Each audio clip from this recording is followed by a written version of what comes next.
Vampire Stream. The Vampire Stream.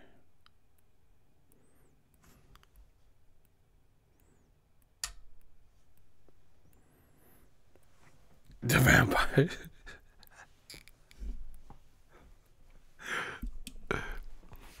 I guess y'all couldn't hear it.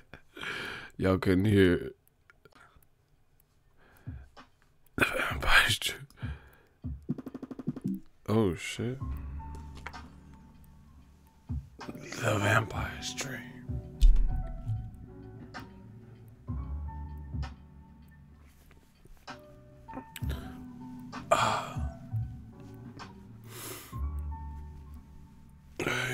Alright.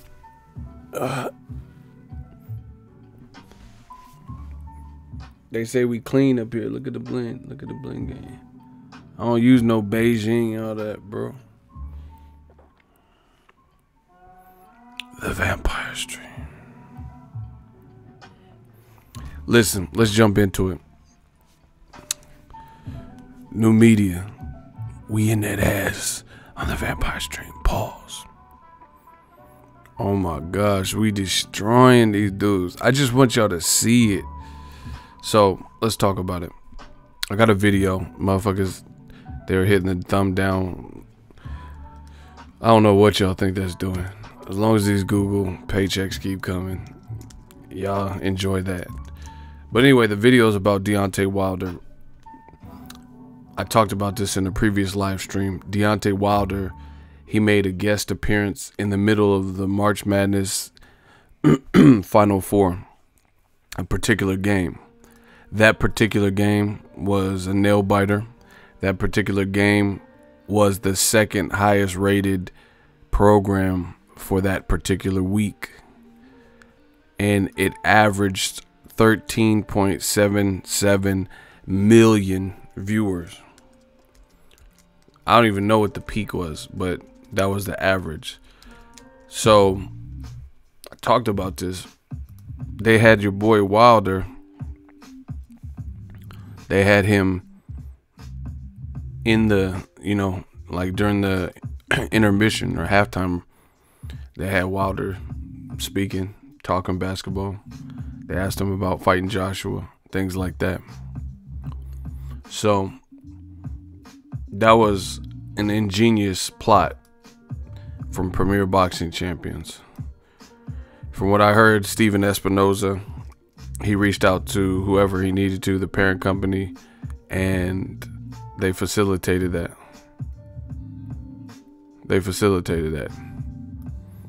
So, my thoughts.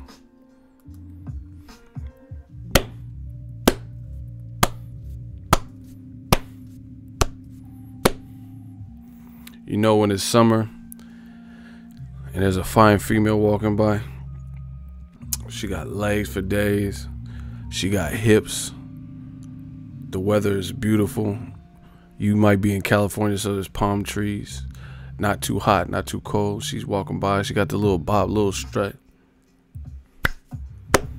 and then she's wearing a sundress, and that sundress gets caught, and you just look at it like, bravo, job well done.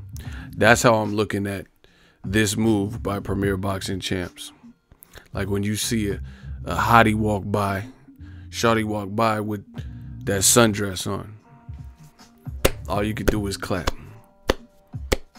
You don't look like a creep for clapping, but you did your thing, girl. I can't wait for sundress season. Now I don't know Bill Cosby shit. I would like to see the sundress. Not no weird shit like that, but sundress season is almost among us. But right now it's our time on the Vampire Stream. So, old media, they might be hitting themselves in the head with hammers or some shit, some crazy shit, bro. I know they have to be like, what the fuck?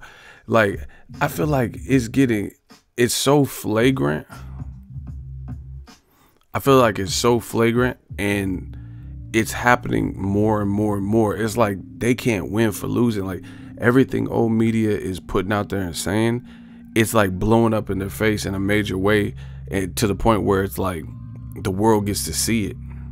Block Joe O, we got something for you, and the world gets to see it, and it's like, damn, they must be feeling like crazy right now, because they keep putting out propaganda and these messages, and it just never seems to come true. So once again, I'm gonna keep reverting back. I'm gonna make sure you guys don't forget what was said, because this is the thing. And I know Icy the One, Daryl, you know, my A1s and Day Ones, James Souza, you know, the hardcore fans, I know they can relate. When all this stuff is happening and we're going through it and living it in real time, there's resistance. There's people, oh no, you don't know what you're talking about. You know, hostile, name calling, stuff like that. So we're going to make sure you don't forget what you said. That hardcore standpoint, you know, that you said a couple months ago, a couple weeks ago, whenever it was, I store it right here to make sure I don't forget. So it's either you or me. And if you're proven to be false, and guess what? I'm going to make sure you remember that. You remember, like Michael Jackson, do you remember the time? And that's what's happening. So we're going to refresh their memories. Like I'm on some Roy Jones shit. Y'all must have forgot. Just last year, you know, even probably sooner, maybe even this year, for a lot of old media, they said that nobody knows Wilder. He needs to take, you know, last year, he needed to take 12.5 million flat. He needs to basically give whatever Eddie Hearns is offering. He needs to take $100 million from DAZN for 3 fights. Just, you know, no questions asked. Just do it. You're not anybody. You're not a star. No one knows you in America. Asking people in New York who he is and playing little games. Now look at it. Now look at it. Once again, Wilder, he's like, it's like, I don't know, divine intervention, karma, whatever you want to call it. It's like all that stuff that all this animosity that they're trying to use against him, and it keeps backfiring and blowing up in their face. They tell you Wilder ain't this and that, nobody knows him, and then it just becomes, he becomes more popular. You know, it's kind of like new media. It's the same thing. We fighting for the same cause, you know. They say all this outlandish shit, crazy shit, and then the opposite of what they said, the opposite of what they wanted happens. Wilder gets bigger, new media gets bigger. You know, I get to do more, I get to facilitate more. Wilder gets, you know, bigger offers, bigger and bigger offer. It's just, it's crazy. And I know you guys have to see it. I know I'm not the only one that's been, you know, following boxing, or, you know, I know some of you guys follow the channel, so you heard what I said back then, what I'm saying now, and you can mesh the two together and see what makes sense to you. But it's looking real crazy. You know, all this, oh, nobody knows Wilder. You know, Wilder must go to the UK. Okay, then why is Joshua in June fighting in America? If the UK was the hotbed. Everything they said is slowly crumbling. The whole empire is crumbling. This empire of excuses, the empire of lies, all this stuff that the man fans like revered and praised as gospel. New media is taking that building apart. We the bulldozers, we the landlord, is coming down, and they know it. And then old media, some of the man fans, they on the ground, and there's big chunks of concrete and cement and brick and mortar just falling from the sky. You gotta watch out. You better take cover. Like I told you, lay on the train tracks if you want. We coming. Death Row East, believe in that. New media, believe in that. And it's only getting bigger, and it's only getting better. And they're stuck eating their own words. You know, I'm not, you don't ever see me really eat my words, because I'm not really out here saying nothing that's so far from the truth or so crazy and disrespectful. You know, it's insane. It really is. Like, people are, you know, coming to my stream and on Twitter, people are spreading some I don't even know how it originated, but some gossip that Wilder's brother failed a drug test.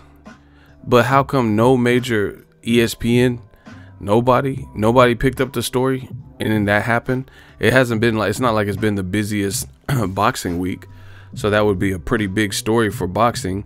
You know, the brother of a heavyweight champion who's about to fight. You know why no one's picking it up? Because the shit is not true. You know what I'm saying? So I don't know how it started, but that's the type of stuff that old media is on. That's what they've resorted to. So, you know, I just hope the fans hold people accountable. You know, when's the last time I ever said somebody was on PEDs and broke a story or whatever about someone being on PEDs and then I was wrong? Doesn't happen.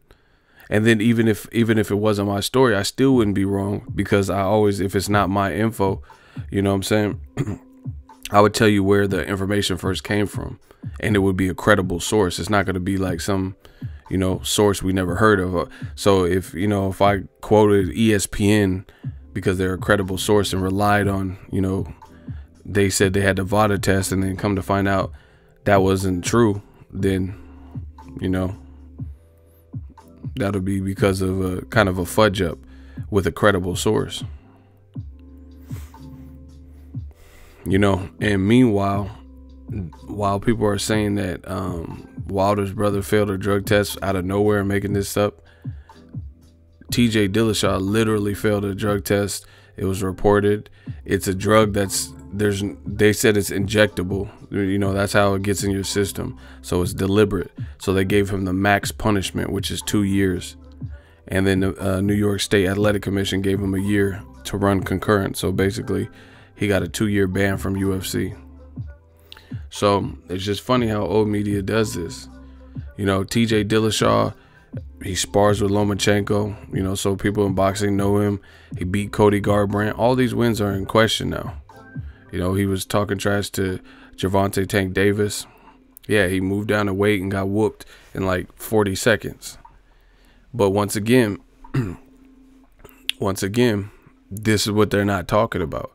They don't talk about. So it's like, you guys as fans, you really need to know who you get your information from, because I would feel duped if I'm a fan and I go to a channel or a writer or whoever that always gets it wrong. You don't see that over here. You don't see, like I said, Wilder, I just said this, you know, Wilder made the right decision waiting it out. This is what I said. I said, 100 million sounds cool, but there's more than meets the eye. How do they put the value on how does DAZN just put a value? Why do you get the same amount of money in the second and third fight? You know, so why don't you wait to see what happened with Joshua Miller, what happened with Tyson Fury and Tom Schwartz, and then see where you're at, and then, you know, see if they can up the money. That's what I said. And ever since I said that, look what's happened. After I said that, this is new media, people. This is why I'm telling you. This is why we just keep growing. After I said that, guess what happened? DAZN got rid of their 30-day free trial. They hiked up their price 100%, aka doubled their monthly rate. Came out with the annual package point, right? Sold off some of their equity, some of the things they had rights to, some of the sports betting portions, to hopefully acquire more from Vista, or they're in the process of doing this. Wilder just did 13.77 million, or I can't say Wilder, but a show that Wilder was featured on just generated over 13 million looks. So fast forward, you know, Triple G signed, and they're talking about his first fight might be Steve Rolls or Hassan Indam, 2 fights that have been met, even from hardcore Triple G fans, met with a lot of resistance and boos and jeers over cheers, right? So I'm not perfect, but you tell me who won. Listen to what I say and listen to what they said. I said Wilder should wait it out. I didn't say never ever sign to DAZN. I just said there's too much up in the air. Wait it out, increase your stock, try to knock out your mandatory, and just keep winning. And then you can see where you're at, see if they'll up the money, see how desperate they get, stuff like that, right?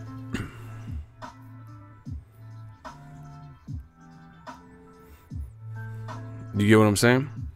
So you tell me who's being reasonable here, old media or new media? I'm very curious.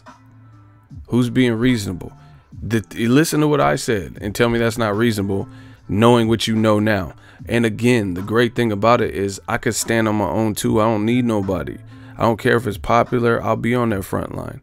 I'll take the shots. I'll take the charge up front. But you gotta, you gotta make that charge stick. So, people, oh, you're biased. Oh, you hate this person. All right, cool. We gonna see. Now,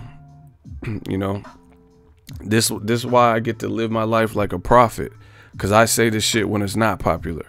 I say it when a lot of people don't want to stand on their own and stand up for something. I'll be a martyr for that, and I'll be like immortalized, and it'll be eternal, because this is what I'm doing. I'm taking the risk up front. I'm not just out here saying whatever. And then more often than not, look at old media. Wilder failed a drug test, or that's what they're saying. They said Marcellus Wilder failed a drug test. Ain't no major website picked it up. I know you guys check websites. You tell me a major website that picked up this story. So this is how I know. This is how I know it's not true. Because why would no major website pick it up? There's been things that I've done videos about, or I've kind of brought to fruition or whatever, or I put a spotlight, and then all of a sudden I'll see these same topics or the same talking points turn into articles on other websites, right? So if all these people, if this happened and Wilder's brother failed a drug test and it was getting some traction on Twitter and people, sharing videos or articles or wherever this came from, right? Then how come the bigger websites didn't pick up on it? I ain't heard. Name a big credit. And if you lie, you are getting taken out. Shooters, get ready. Name a big credible website in America that has picked up this story. Again, this is a slow boxing week. Nothing major has happened. So to fill the headlines, that would be a major headline. Wilder's kid brother fails a drug test. If that were true, that would be a major headline on a slow beginning to a fight week. So tell me what major. This is the dumb shit that they. Oh, come on, ego. Why won't you talk about Wilder's brother? He failed a drug test. This is the dumb shit they want me to engage in. You know why? Because I have integrity and I didn't hear that bullshit. You know what I'm saying? I don't just report. You see, this is these motherfuckers, bro. They just make up headlines and shit, bro. I don't have to. I'm not doing that. And it's different. I'm in a different boat. I got to see these people. That's why I'm firm with what I say. I got to see these people and be like, hey, I just seen Marcellus Wilder. I just talked to him. You know what I'm saying? So I at least owe him the benefit. See, that's what I'm saying. There's a difference between me and these other little YouTube channels and writers and shit. I am the brand. I am at the fights, so I got to see these people. That's why I'm not just putting out no bullshit. Like I said, I just talked to Marcellus Wilder in Texas. Cause, oh yeah, that's right. Cause I cover fights. Cause I travel from my home state of California. You know what I'm saying? So I can't, I have to be, I'm all the way solid anyway, but beyond just being solid, I have to hold myself accountable to, spreading factual information, because I actually show up to events. If I'm out here accusing people of being on PEDs and telling my large fan base that they failed a drug test when they didn't, that creates an issue for me. And that makes me look bad from the fans. It makes me look bad from fighters. Like, oh, this motherfucker, he's the National Enquirer. That's what I'm saying. You got to be careful. Got to be careful out here. Not everyone could be. That's why it's called new media. See, listen. Came up with something that nobody can deny. That's what I'm saying. There's people who I don't even know that claim new media. That I never even had a conversation. I don't even know. I don't know how you got into new media. You know what I'm saying? There's motherfuckers that claim new media that aren't even media. They never even covered a fight. That's why I came up with the perfect name. New media. It's not like new YouTube channel or something. It's new media. Motherfucker, I am media. I get media credentials. I go to media events. I leave my home state of California. I leave my immediate city. I leave the Bay, and I go where the action's at. That's the difference. You know, some people just get on YouTube and then start calling themselves, oh, I'm a reporter. I'm media. You ain't shit, as Floyd Mayweather would say. See, once again, motherfuckers got the game twisted, clout chasing this shit. You never heard me. I didn't come out with new media when I was just doing this from the house. It took years, you know. I had to sow my royal oats. I had to, you know, get my feet wet. When I first came out, go look at the old videos. I wasn't talking about no new media shit because I wasn't really media. I wasn't really covering. I was just a motherfucker with a mic, you know, talking boxing, breaking it down. Be who you are. Just be like, you know, I'm a buster talking boxing. Buster's boxing. Cool. You know, motherfuckers saying they new media or reporter. What you report on? What, you know, what do you even know what deadline means? Like, I never see your name, you know, motherfuckers, I never see their names at these fights. So who you reporting for? Like, what we talking about? I know it hurts, especially since I did this. You ain't never seen my name, my government name on somebody's seat or table with another brand. Like, I don't have to work for somebody else. I did this out the mud. I did this shit out the mud. I know it hurts. You know, to start your own brand, your own company, get recognized by fighters, go to the fights, have your government name and your brand, not like, oh, I'm working with this big brand and I'm using their clout. Nah, this shit is different. It's a different feel when it's your own. When I go to the fight, you know, I could take a picture of the lanyard and I could take a picture of the little sticker on the table that they leave for the media to show you where you're sitting. And it just says all my shit. That's how you, mama, we made it. So, anyway, like I said, be careful.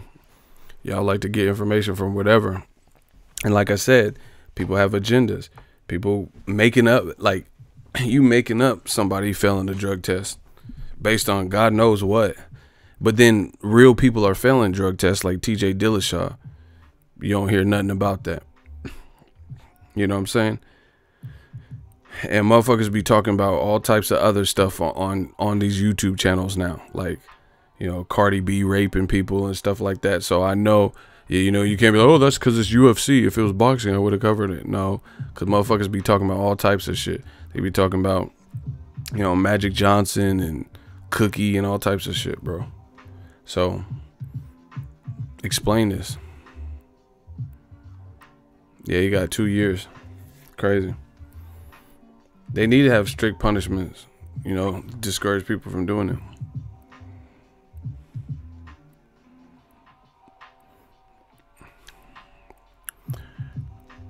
He said, I seen biased channels rap new media. Listen, this is the thing. Y'all know who new media is and not. You know what I'm saying? Second of all, why would anyone rep something that they're not part? You know what I'm saying? Like, that's like me claiming to be a Girl Scout or some shit. Like, who does that? If you're not a part of it, you're not a part of it. You know what I'm saying? That's weird. You know, or like you like, man, I'm rolling 60s. I'm a Crip. Like, what you claiming some shit and you haven't even been inducted into it? You know, that's just weird. You know, and especially, you know, depending on what they, you said if they're biased, you know, so me and them probably will never had no conversations. So why would you want to be part of something like that you don't like? You know what I'm saying? But whatever.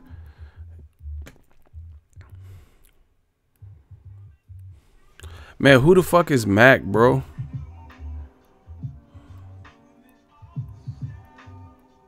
He said channels out here false flag. And yeah, it's weird. Like I said, we live in a clout chasing society. I would never do that. If you don't like something, or you know you want to be the anti something, the antithesis, why would you claim it? That doesn't even make sense. You know what I mean? Or just anything. Why would you claim anything that you're not a part of? That's like me saying I'm Mr. NAACP and I'm not part of the committee. You know what I'm saying? I'm student body council, and I'm not part of it. I'm part of the yearbook staff, and I'm not part of the yearbook. That's just weird, but whatever. Anyway, Wilder, that's a lot of visibility for his fight, you know, because he was talking about his fight.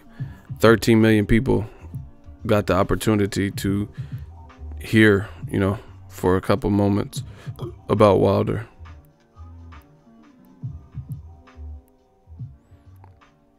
I think that's dope. That's pretty awesome. And once again, it puts old media in the predicament. It really does. It puts them in a predicament. Because like I said, it's just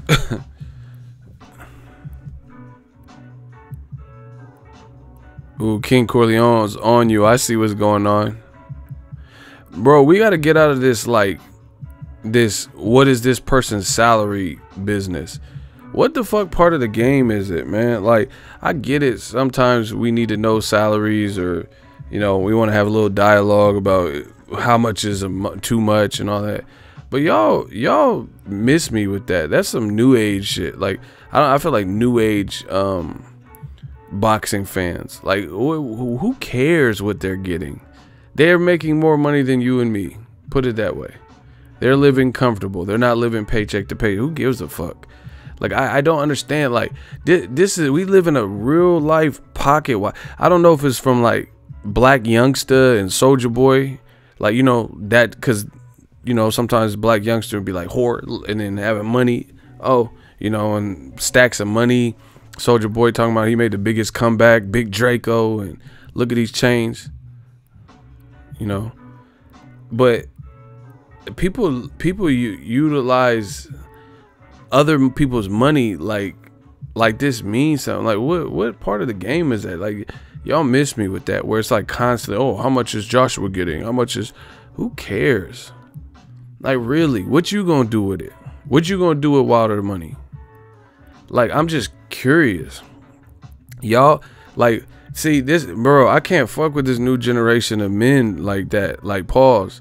I can't. The new generation of men be more groupies than the females.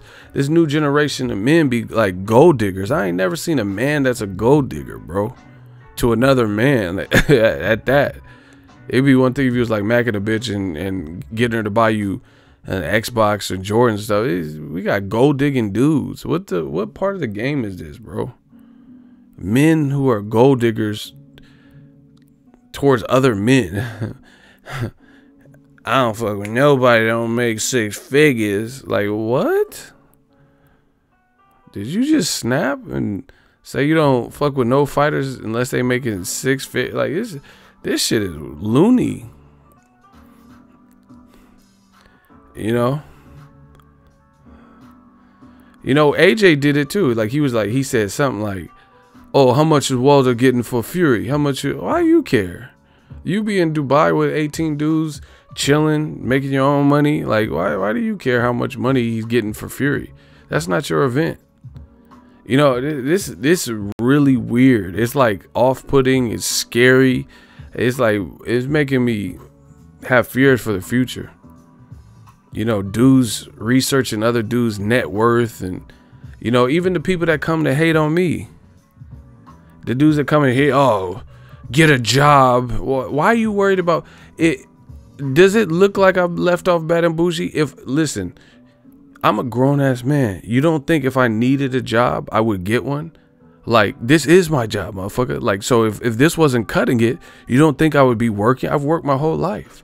You don't think I'd be working at Wendy's? Actually, I never work fast food. I haven't worked fast food. But you get what I'm saying? These motherfuckers be coming, oh, get a job. Why don't you get a real job? Motherfucker, I make more than you. What are you talking about, bro? If you really want to know, you know, since y'all like money so much, motherfucker, I make more than you. You talking about, I'm good, I'm straight. You don't see me, I'm not, my bills is paid, I'm straight. You never see me doing vampire streams in the dark because the lights got cut off. Like, what's this fascination with dudes' money? That's like a female trait or something. I've been on dates with females that don't even be doing that. You know what I'm saying?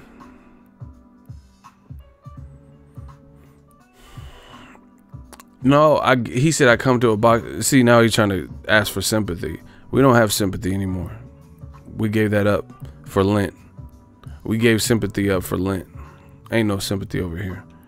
He's like, oh, okay, man. I just want to ask. Yeah, we gave that up for Lent. So you can't get no sympathy right now. You know what I'm saying? Not until after Easter. And then after that, I still might not give you sympathy. I might do a year-long Lent. No sympathy for the rest of the year. We not worried. We not pressed about it. Listen. The bottom line is, why do y'all care how much money is going in another man's pocket? Deontay Wilder, he has like a light-skinned wifey. If anything, she might reap the benefit. He gonna buy her a nice watch or take her out to the movies.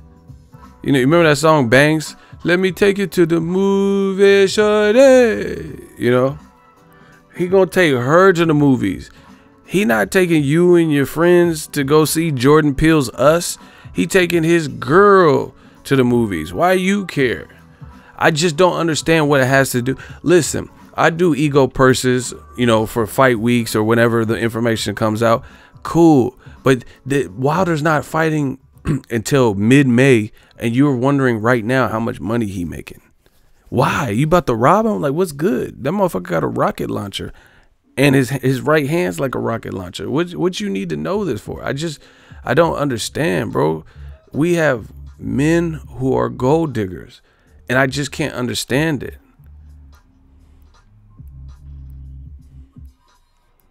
These dudes, like, y'all value money more than I think is necessary. Money don't. Y'all need to listen to Bob Marley. He was like, yeah, you made a lot of money, right, Bob? You know, do you consider yourself like rich? He's like, what you mean by that? He was like, yeah, you got a lot of money and stuff. He's like, yeah, but you know, he said, money, no, that's not riches. That's not rich to me. You know, having integrity and being a decent human, that's true wealth. Money can't buy that. Like, you know, listen to Bob Marley. Y'all value money too much. It's like sickening. This pocket watching shit is sickening. You know, good or bad. You know, I've had streams where the super chats go crazy, go dumb. I'm from the Bay. You know, super chats go brazy. They go dumb. And then people are like, oh, yeah, ego. They like, I added this shit up, bro. I'm not splitting it with you. I'm using it for the channel. These dudes got calculators and shit. Okay. Kennedy Linder. He just submitted $4.99. Okay, Real Brother, 32. That was $500 super chat. Okay, so we're up to $504.99. Like, who the fuck are you? You an auditor?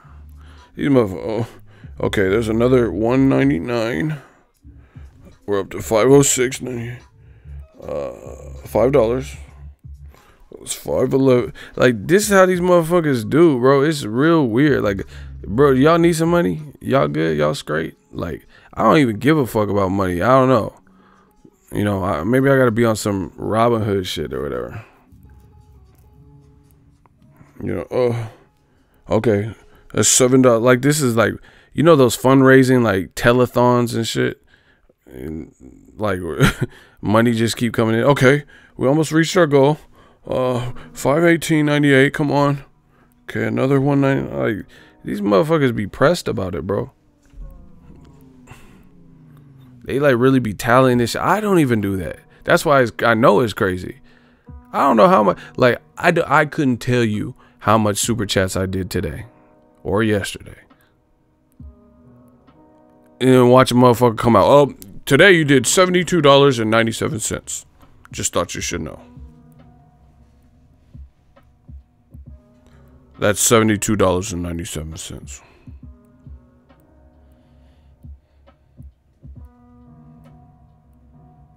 Remember, you got that $20 super chat from D21519.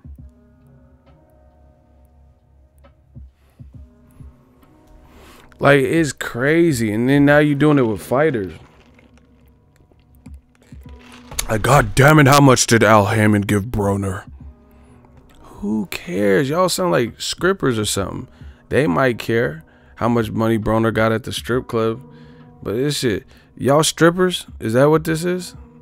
Y'all be, I wanna rock, I wanna rock, I wanna rock, I wanna rock, I wanna rock, I wanna. Y'all some strippers or something.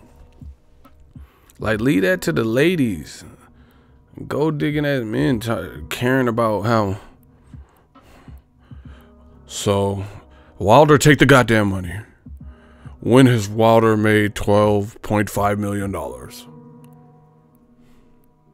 Who the fuck is Banks? Why do y'all I keep seeing people say Banks. Who is Banks? Lloyd Banks? Acid out the baggie, this is more than dope. Flawless flow, fucking off a sign every horoscope, then wore my robe. Strapped out the corner code, let my opponent know. I got a new toy that'll burn a hater and put a red dot in his eye like the fucking Terminator. Who is Banks? Like, y'all keep saying Banks. Hunger for more? What you guys keep saying Banks in the comment section? Everyone's like, yeah, I'm gonna listen to Banks.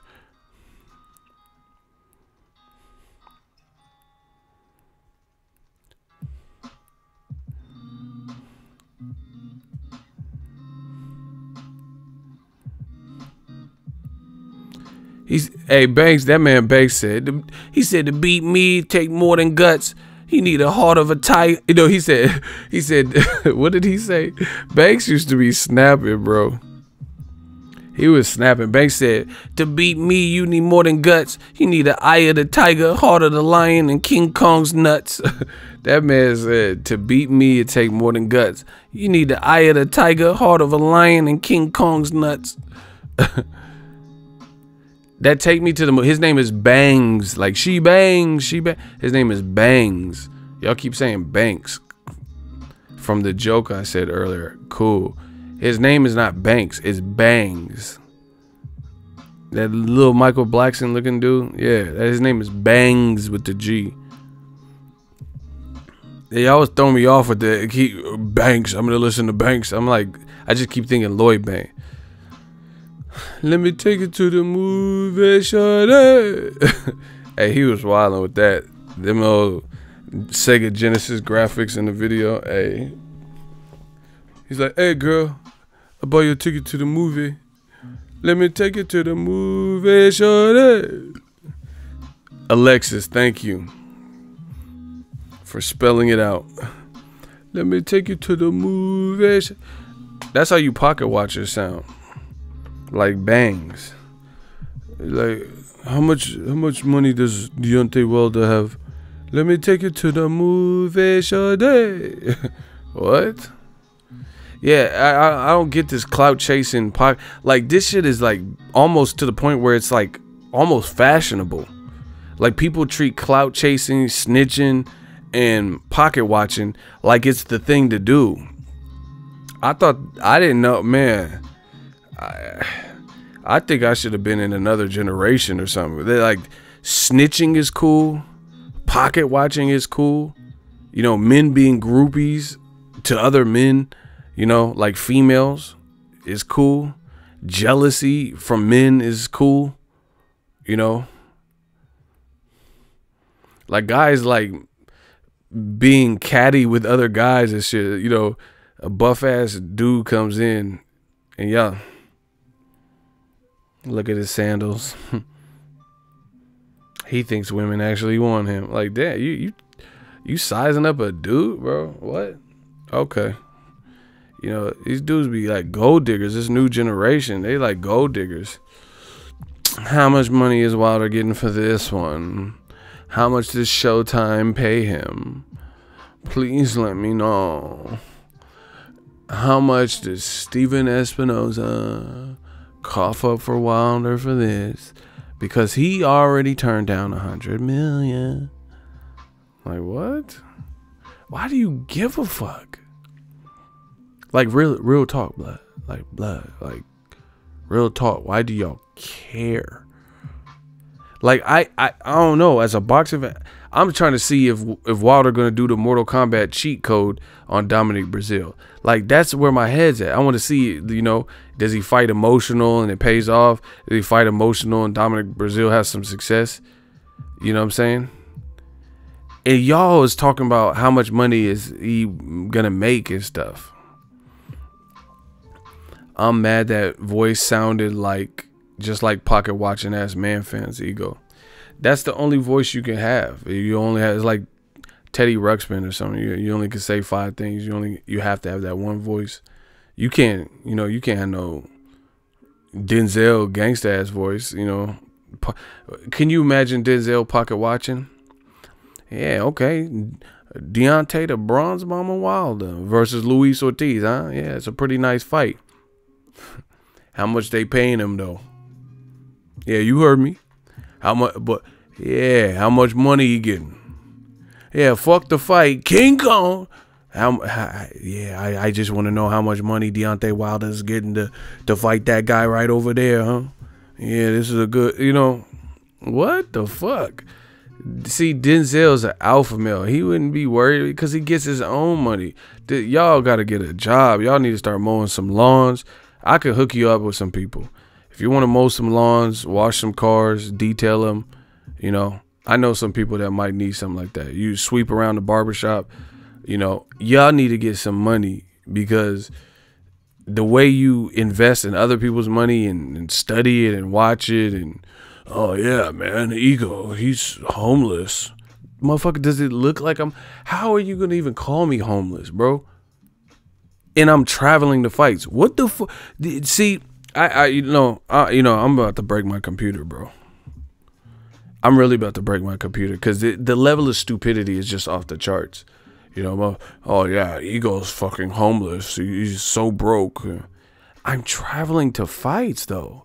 What homeless person you know gets on planes to go to fights? Like, it doesn't even make sense. Yeah, I'm at Jerry's World. I live in Cali. I'm at Jerry's World because I'm homeless. Like, this doesn't even, you thought I walked to Texas? Like, this shit doesn't even make sense, and they know it. They know this shit don't make sense. They know they don't believe what they're saying. No, I'm not gonna break my camera. Fuck them. Or my. That's what I'm saying. I know they don't believe it. They're just using it as an excuse to pocket watch and bring up. So you really believe I'm homeless, but I travel more than you? Doesn't make sense. You know, who's homeless but boarding planes? When the last time you seen a homeless person going through TSA? Hey, I ain't got nothing on me. Like, we know, motherfucker, you homeless. Tell me that. When's the last time y'all seen a homeless person going through TSA? Talking about, hey, you got my shopping cart? What you mean you lost my luggage? Like, that ain't luggage. You brought it. You came in with a fucking shopping cart. You're homeless. What the fuck are you even talking about, bro? Man, I'm never flying with Southwest. Fuck around, they lost my shopping cart. This is some bullshit. Yeah, these motherfuckers know they lying. They don't even come creative. They don't even come with creative logic, you know, they just, basically they're bringing up money and me and homeless and panhandling and live with mom and all this bullshit. They're bringing it up as a segue to talk about me out here hustling and getting it. That's what it is, in case you want to know. Yeah, that goddamn ego is a fucking homeless vagrant, you know, panhandler, you know. He probably lives with mom and, you know. It's just an excuse to open up the conversation, to break the ice. This rusty bum. What a rusty bum. I've met a lot of men in my life, but this is one rusty bum. Such a rusty bum. Look at him beg for money, rusty bum. Like, okay, we get it. You want to talk about other men's money?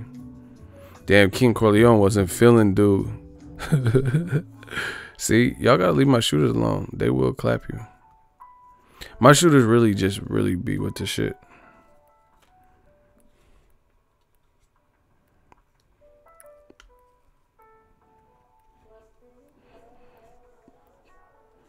All right, you in the hot seat because that was you trying to make light out of something. Mo Salah, I'm gonna turn you to a Salah. We're gonna turn. Oh my God, King got you. I was about to get you. I was about to get you. We're about to turn you to a salad. Yeah, it's cool. Just leave him.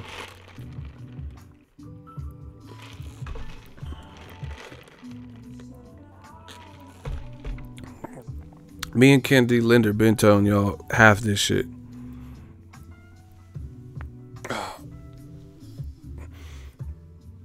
That's what I'm saying. This is how you know who's out there minding their business and getting it.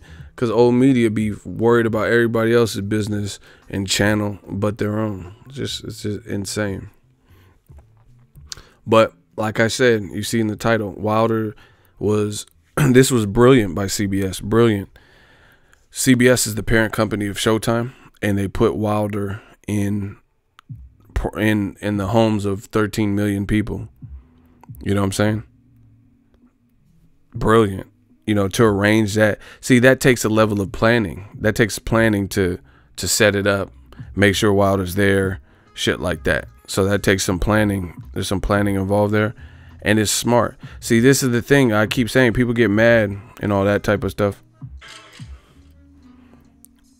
People get mad, but Pete, as of right now, DAZN doesn't have the capacity to even do that. They don't even have that many people that are active subscribers to ever do that as of right now. Like Canelo Jacobs is a great fight. You think 13 million people are getting the DAZN app and legally getting it? That would be, you know, significantly better than Mayweather versus Pacquiao. You know, that's huge exposure. And that's what the benefit of having a linear, like I keep telling y'all, having a linear platform and a parent company. Showtime, yeah, that's premium, but CBS ain't. You know, DAZN is not in a position where they can make Katie Taylor visible to 13 million people just like that. Showtime has that capacity because if they work out deals or arrangements with their parent company, CBS. Same thing with ESPN. They have like, I don't know how many people, but ESPN has a lot of subscribers too. He said more people will watch through Fathom events. Yeah. You know, and that's the thing. The zone, I can even understand the idea that they like. There's a lot of. Have you ever got an app and the idea is cool, but then the usability, the practicality, the bugs, the glitches it has, the execution is not there. That's what DAZN's facing right now. I can understand thinking you'll be able to lure everybody to an app for a cheaper price point, you know, and siphoning fans and getting them off the pay-per-view model. But the thing is this: you came out at a cheaper price point with the 30-day trial. That shit is gone. You came out saying pay-per-view is dead and targeting that shouldn't, in my opinion, that shouldn't have been the focus. You came out, the first person that the American populace had exposure to was Eddie Hearn, who rubbed some people in America the wrong way. You came out putting on a lot of fights with foreign fighters or people who haven't been built up in America to the point where they're not big events. So if they're not big events, then how is that going to grow the app, you know? So these are the things that they're faced with. You don't have an actual TV channel. That would have been slick if they had a TV channel, because at least they can, you know, rely on that. But this is all app based. You can't just get a bunch of stars and then think that now you're to the promised land, because here is the thing: having all these 6 stars, that's cool, but that means when you like ESPN and PBC are like the San Antonio Spurs. You remember when the Spurs, when they had like Ginobili and Tony Parker and Duncan, right? When they had I'm not thinking the dude with the weird laugh. I don't know why I'm forgetting his name right now. Kawhi, right? That awkward ass laugh. Kawhi was like,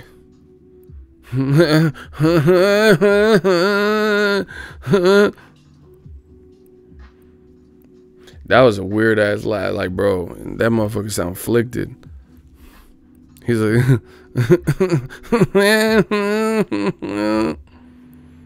and then went back to serious. That shit was creepy, bro. I don't know why Kawhi. It's them braids. The braids did it. That was a weird ass laugh, bro.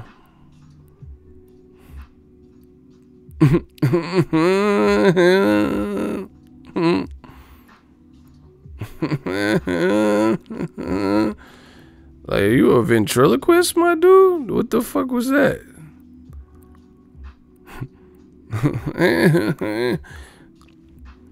It's like someone roasted your girlfriend or whatever, and you start laughing, but you don't want her to get mad at you, so you have to stop real quick.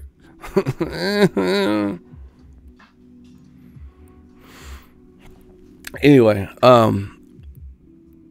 this is more like that, you know, the Golden State Warriors and San Antonio Spurs. Just because they had the San Antonio Spurs, they had the role players and the stars like Ginobili and Tony Parker, you know, the guys you can bank on. They had a Popovich, you know, good coach. But they also had a team, like, so people could afford to have an off night. Same thing with the Warriors. The thing that's made the Warriors, this resurgence with the Warriors, they got a team. Steph Curry's not playing raw every single game, or if he's injured or whatever, he's not shooting to his full potential every game. But the great thing is you got Clay and you have had the different people, KD, and they play their role, and then they can pull people from the bench, you know, like Ig and, you know, different people that they've had, where you could pull from the bench and get something out of them.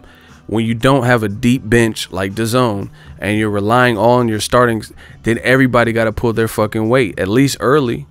You get what I'm saying? It's like LeBron with the Cavs. Yeah, they had squad, but their squad was their immediate, you know, people who are getting game time minutes. The moment they get injured, the moment, you know, one person's having an off night, then that disrupts the whole flow because you don't really have a deep bench you can draw from. That's how it always is. That's why I would rather, it's like the tortoise and the hare. Slow and steady wins the race. You could be this rabbit and going real fast at first. That's cool.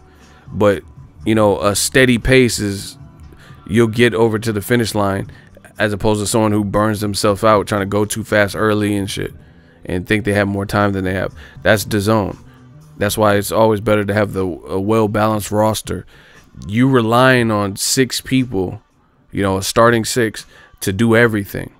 So that's cool when you have the top guys like Canelo, Jacobs in meaningful fights. But then Triple G's not playing his part in terms of bringing a lot of attention and fanfare if he fights Jelly Roll or whatever dude's name is. You know, Steve Rolls or Hassan Endam. Then now that disrupts the rhythm because you're going to have solid month, you know, at least with, I'm only paying once for Canelo Jacobs, and then Joshua Miller is within the same 30 days. So I'll pay the $19.99 for it. And then beyond that, now Triple G was supposed to fight, and, you know, his fight doesn't, if it's the 2 people that they're saying it is, that disrupts it because who's really checking for that? Who's like going out of their way to get that?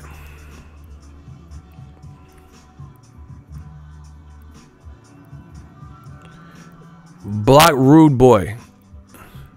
He said, I haven't been here for a while. It's literally no opinions allowed.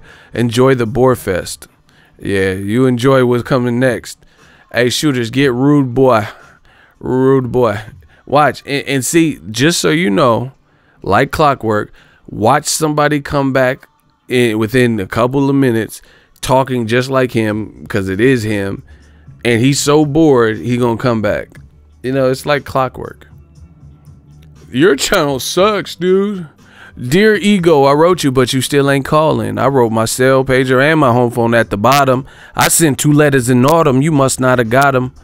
There probably was a problem at the post office or something. But fuck it. What's been up, man? How's your daughter? I'm about to have a daughter. Guess what I'm going to call her? I'm going to name her Ego. I don't give a fuck because she got a big ego. I creep up in the back with a Desert Eagle. Like, fuck it. Hop in the Regal. Drive off real fast. Never mind. Let me stop. I was about to start gassing on y'all. See, look. He said, I blocked that bum on another stream. I hate that dude. That's what I'm saying. Whatever. But anyway. So that's the thing with DAZN. If you have less squad, less of a bench to draw from, and you're relying, then you have to, at first at least, until you gain some momentum, you have to rely heavily on your stars. Triple G fighting Steve Rolls, that ain't it, Chief. Klitschko coming back after 2 years and taking a tune-up, that ain't it, Chief. Because that's not going to. Klitschko already has a style. I respect Klitschko, but he's not stylistically Wilder or, you know, must see AJ or something where he's like must see TV, you know, especially off a 2-year absence, coming off of two losses, one being a knockout loss. You know, that's what I don't even understand the marketing scheme with DAZN. You're gonna break the bank again for Klitschko. And see, this is the thing. Life is not fair. Life is not fair. This is what you have. When you don't have a bench, listen to me, people. DAZN doesn't have a deep bench. They have to rely heavily on their stars, pulling the trigger on meaningful fights that attract people. Period. Like, and you could say, oh, but Usyk, he just became undisputed, guys. He just knocked out Tony Bellew, guys, at cruiserweight. It's his first fight at heavyweight. Please, he needs a soft touch with Carlos Takam. Yeah, that might be true. But once again, life ain't fair. So, yeah, he could have a fight with Carlos Takam. But just know, the platform he's on, I don't see how they win with this philosophy. So yeah, it's fair to not put him in with a you know, more dangerous heavyweight because he's coming up from cruiserweight.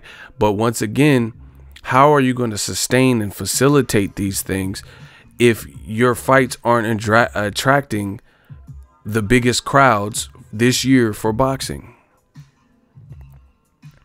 That's the thing. That's why I said you have to rely heavily on your stars.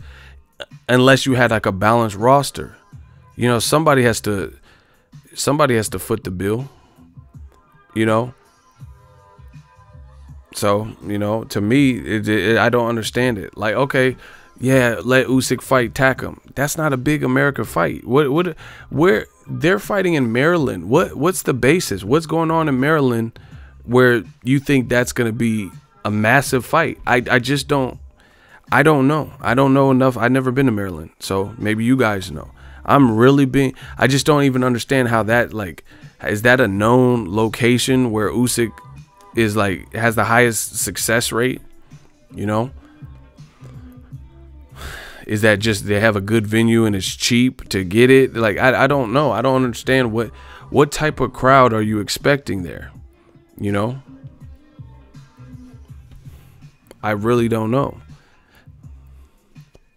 And see, this is the thing, like, I don't know where Usyk lives, but I know Lomachenko's in Southern California. So even if you put it in California, you know, yeah, Lomachenko, he can travel to Maryland. He got money, you know, but what if he was going to bring a entourage? That limits that. You know what I'm saying? If you put on a different coast. James Souza said, LOL, Usyk versus Takam is in Maryland. Shaking my head, I had no clue. That's not a U.S. type fight. That's what I'm saying, bro. Like, honestly, I have no idea what made Maryland. The only connection I could think of is that Usyk fought on a Ukrainian triple header on Top Rank in HBO. It was Lomachenko versus like Jason Sosa. Vodstick fought on the card, and then Usyk fought Michael Hunter at that same location. That's the only connection. So I don't know if they think that, you know, Usyk will turn out a good crowd because maybe that fight turned out a good crowd. But that's a huge difference because you had HBO, who's been in the business. You had Top Rank, who knows how to promote events. And you had 3 Ukrainian people that have somewhat of a name in the America, and they were all fighting on the card. DAZN doesn't have Lomachenko. They don't have Vodstick. Top Rank does. So it's not like that's gonna happen right now. You get what I'm saying? So just because like that's like saying, okay, that's like saying, let's say Beyonce, Kelly Rowland, and then the Michelle chick do a Destiny's Child concert, and it does great numbers in a certain venue. If Beyonce's not there and it's just Kelly Rowland and Michelle, then I don't know if it's gonna do the same type of crowd, because Beyonce is like a huge portion of that. You get what I'm saying? So things change. Like, so I wouldn't say that's like a known stomping ground for Usyk based on fighting there previously, because I think that was his last American fight, because Usyk went around traveling fighting people in their backyards. So I think that's his last American fight. So I don't know, maybe they just think there's like a lucky venue or something, because that was his last American fight, I believe. And then he started going to Germany and Russia and all this stuff to fight in the World Boxing Super Series. So maybe they feel like that's a go-to spot, but I just don't see how Takam Usyk is a fight. That's not a fight that screams Maryland to me. It just doesn't seem like like I said, y'all don't see.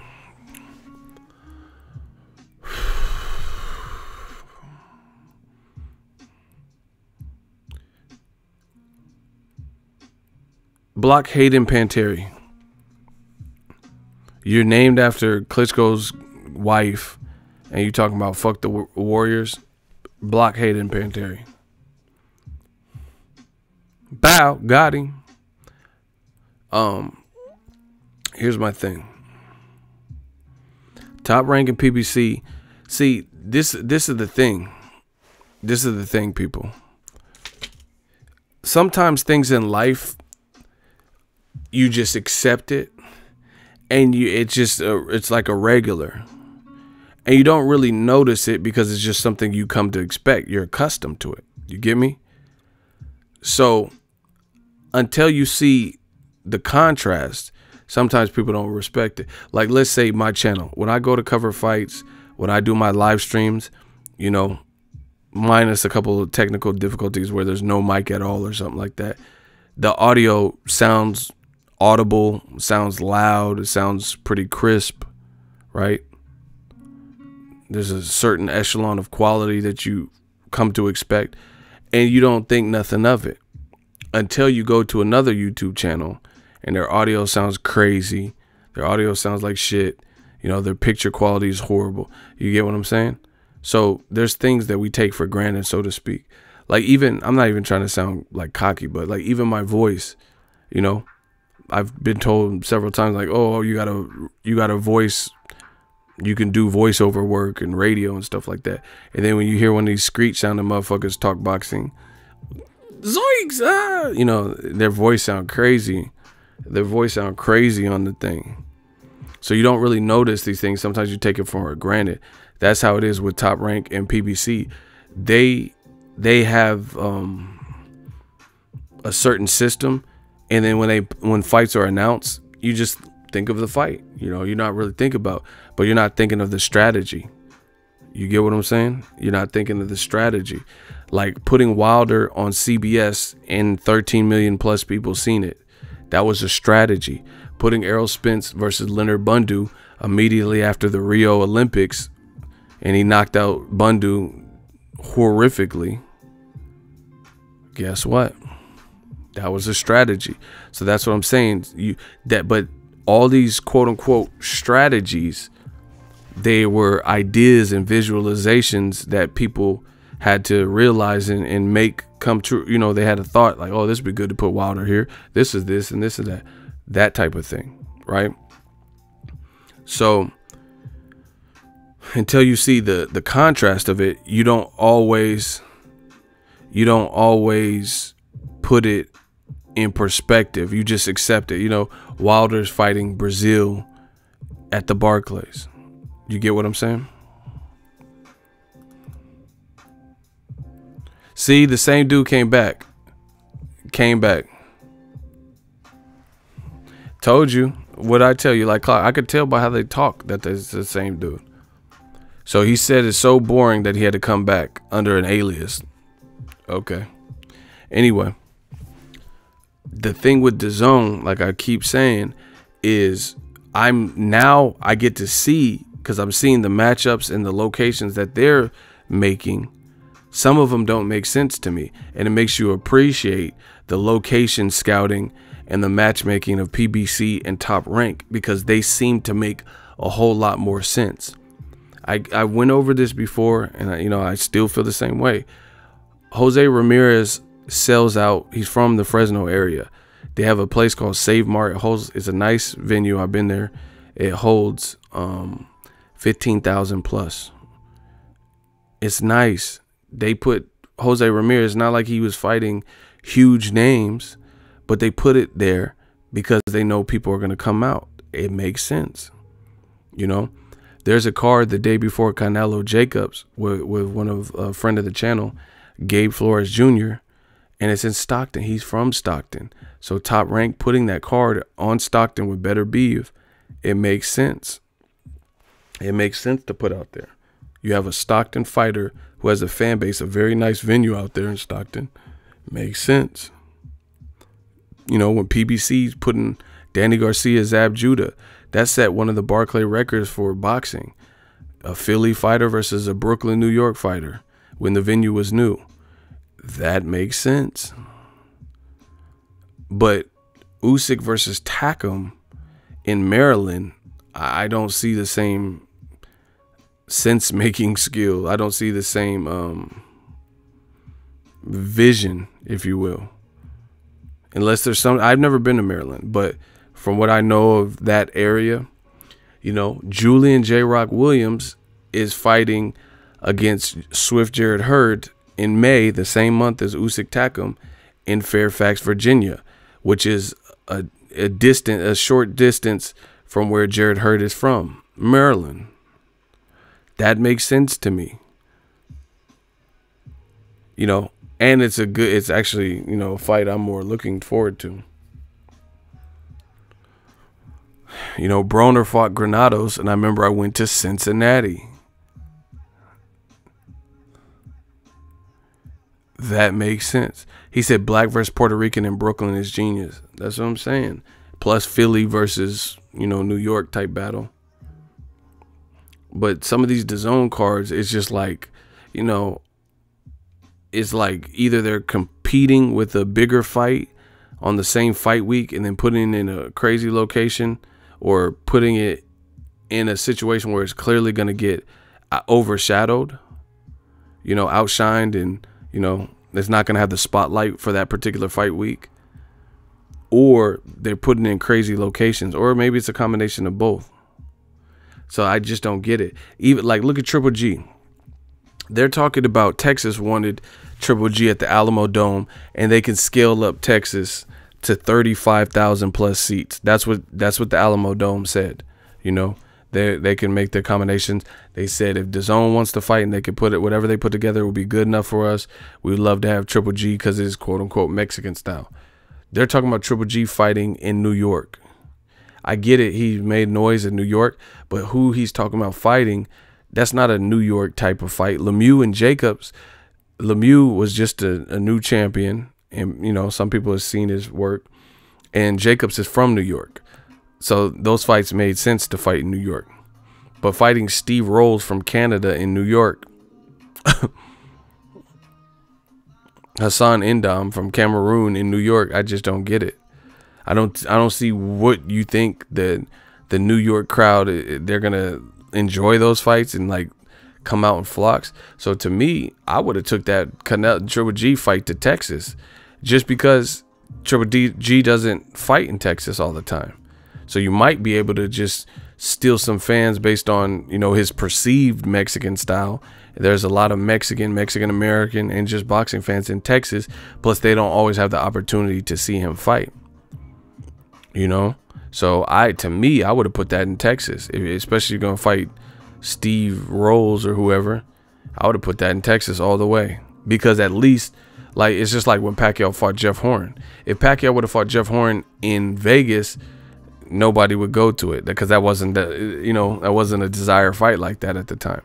But Top Rank, being smart, they know that, so they put the fight in Australia. You don't always get the opportunity to see Pacquiao in Australia, so people went out, and it did a good crowd because it was one of their own, an Australian fighter who was an Olympian and represented Australia. Plus, you go for the experience of seeing a Pacquiao. Triple G's fought a couple times in New York, and this would be the weakest fight this would be his weakest New York fight for sure, based on the two names that they've given.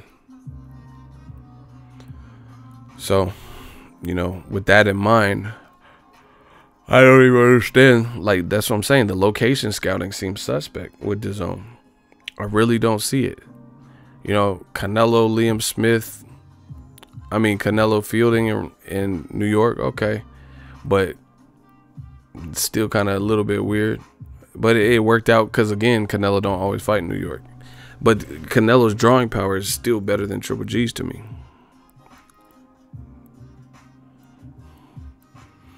Who do you think will sell more? I don't really know. I think Hassan Indam slightly, but I can't really say more. But I think Indam's the more known name person. So, and that's kind of how boxing is. It's a fickle sport.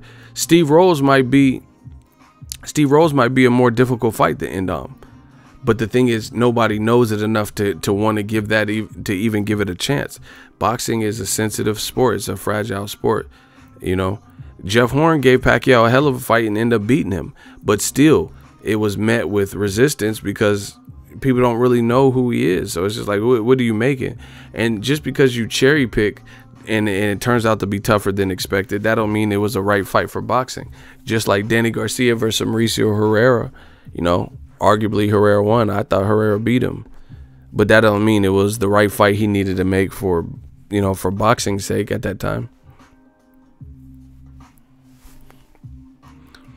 Ego, why do you think DAZN is putting these shows in random places? I don't get why they don't put them in more common big boxing fight locations. I got two guesses on that. One, they don't have big fights. By and large, they don't have, like, Ryan Garcia. See, and this is the thing, they don't like Ryan Garcia. He got 2 million plus Instagram followers. That doesn't always convert to ticket sales. So they put him in like a smaller casino, and it's sold out. That's where he's at in his career. You couldn't have put Ryan Garcia and Jose Lopez at T-Mobile Arena. That would be OD. That'd be overkill. You get what I'm saying?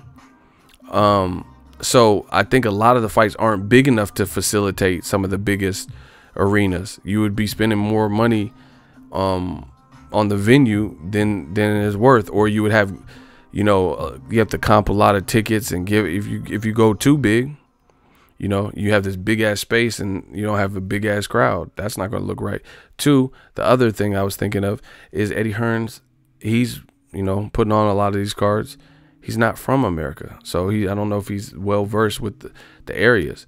Maybe he thinks this is like Sheffield and Bolton in England and stuff. It's not. It was apparent he didn't really know America like that because he was asking New Yorkers who an Alabama guy is. It's not really how that works. I'm from the Bay Area. Everybody in the Bay Area knows who E40 is. But I have people in Florida, and they didn't really know of E40 like that until he started working with Lil Jon. Or people in Louisiana might not have known about E40 until he started doing songs with Cash Money. America's a vast place, so it doesn't mean it doesn't just transition like that. It's like not everyone knows you unless you're on like a Drake level of success, where you just reached like Eminem heights and shit.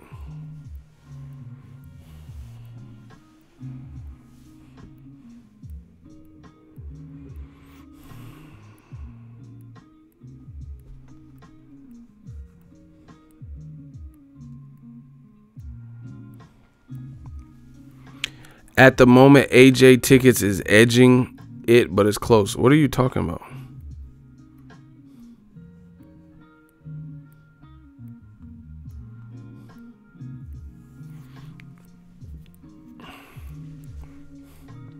Y'all be lying. Y'all be lying, bro. He said he worked for StubHub, and AJ is selling more tickets. Bro, why would we trust you? All right, what's your website? What's your Instagram page? Your Facebook? Let me know. And if you don't show me nothing, then you're lying. So you work for StubHub. Give me I'll take your LinkedIn. Give me your LinkedIn profile. You know, a Facebook, and not no Facebook that was just open today. You know, a business email, like a website, something. He talking about I work for StubHub. I didn't say that. Here we go with the bullshit. So you didn't say you work for StubHub. You said AJ is selling more tickets than Wilder, but it's close. And someone's like, "How you know?" And you're like, "I work for StubHub." That's not what you said. Yeah, okay. So you calling me a liar? Yeah, you calling me a liar, huh? See how he's trying to switch back off the blocks now, just like that. See, when we ask for receipts, the new media. See, that's what I'm saying. Old media is dead. That you can't do the same little tricks they used to do. We have this thing called the intranet. Block him. He talking about no. Get him the fuck out of here. I don't care what your next thing is. Say, get him out of here. Nicholas Babbage, Cabbage, whatever. You cabbage, dog. No, bro. I don't care. I don't want to see his name ever again. Listen. No, it's too late. He already had his chance. See, once again, right when we ask for receipts, he's saying everything but the receipts part. Oh no, you know, talking in tongues and one response at a time. All I need is the receipts, which he refuses to do. Like I said, we gave up mercy, no sympathy. I don't care. I don't care if you go to other channels and complain. I don't care if you call me a panhandler, a bitch, a horrible, you know, YouTuber. I don't care about none of that. Stop lying. These dudes keep coming lying. We know you're lying. Like if someone's I said I used to work at Lowe's, right? I could show you a picture from Facebook or something, you know, or say, oh, you could talk to this person, or I could tell you the address to my old store, you know. I'll be like, oh yeah, I worked in Concord, Arnold Industrial Way, that Lowe's when it was new. You know what I'm saying? I could tell you the address. I could tell you my store manager and something. These dudes be lying, so they have no proof, no pictures, no LinkedIn, no website, no business email, no, you know, show a picture of your business card, nothing. You just think we gonna believe you? You didn't even, like, these Poindexters didn't even take enough time to add a default picture to their YouTube. And I'm supposed to believe you work for StubHub, and what you're saying is like, I can't deal with it, man. Like, all this to try to be right. He was like, yeah, the Anthony Joshua tickets are outselling Wilder, but it's pretty close. And then one of Eagle's armies was like, man, how you know? And he talking about, oh, I work for StubHub. And then as soon as I jump in, because I see this going back and forth, and say show proof, he starts answering everything but the show proof. He doesn't give me the LinkedIn. He doesn't give me an Instagram. Like, you don't have nothing. You don't have nothing you could show to save your name right now. Stop it. This shit is funny. I love it. Like, once again, no mercy.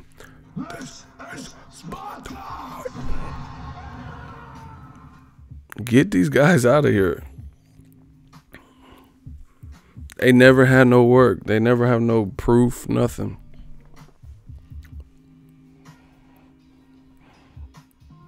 I don't understand why you have to lie, though.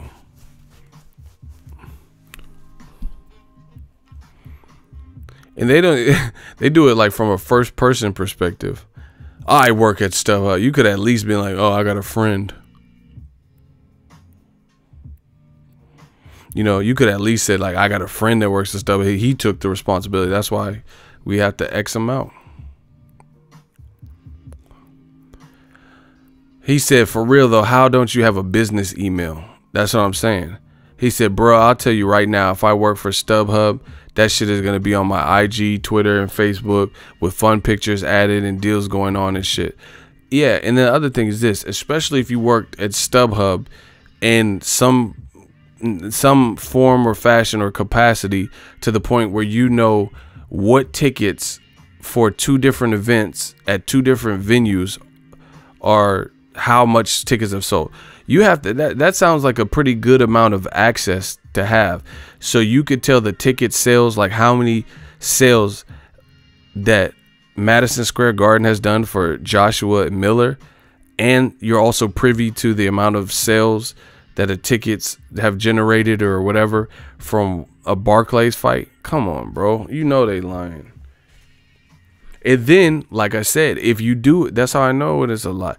If you do have that type of access where you can, you know, look at these numbers and compare 2 different venues in New York and see the up to the moment real-time ticket sales, then it's impossible for me to believe that you have no proof of your existence with the StubHub. Ego, what department did you work in at Lowe's? I worked like a lot of departments. I started off as an electrical specialist. Then they got rid of the department, they got rid of the position. Like it fizzled out. So I just became a electrical CSA. And then I became a department manager of flooring, home decor, paint, appliances. Yeah, those are my areas. And then I became a salary manager after that. And I had pretty much the same areas that I was a department manager for. But then, you know, you have to act as a store manager when the store manager ain't there. So anyway, okay, so when I worked at Lowe's, 1, I got pictures I could show you, you know, of me at Lowe's. 2, I had, you know, I don't think I have them anymore, but I had business cards. But I definitely, if I was working there, I would have still had the business cards. You know, I had a business email, right? I could tell you who my ops manager and store manager were. You know, I would have receipts. You know, how you work there and you're off the grid type shit. You know what I'm saying?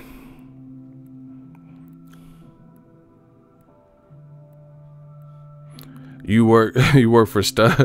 These dudes be lying, bro. It's so funny. But I'm glad you guys see it, you know, more and more and more. I'm glad you guys see the great lengths they go to try to keep up with new media. Yeah, I was all over.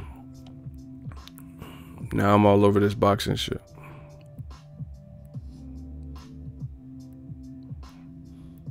That's like me saying I covered the Errol Spence fight with Mikey Garcia, and there's no proof. No one seen me there. You know, no one seen me there. No one had, there's no proof. Like, come on, bro.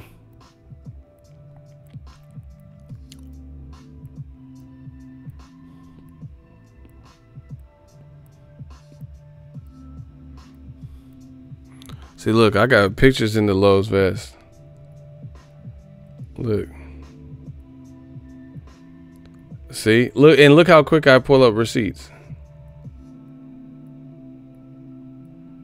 It was Halloween, so I posed next to this witch.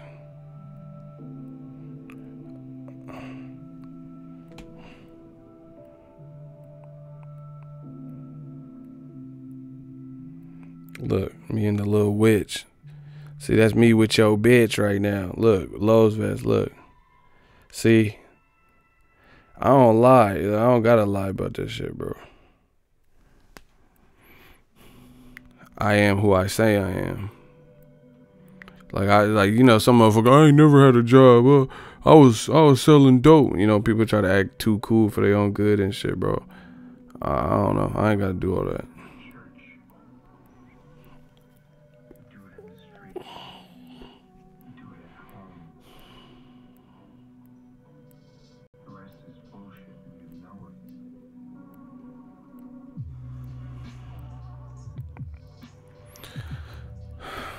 I'm all looking at old picture. Man, let me stop.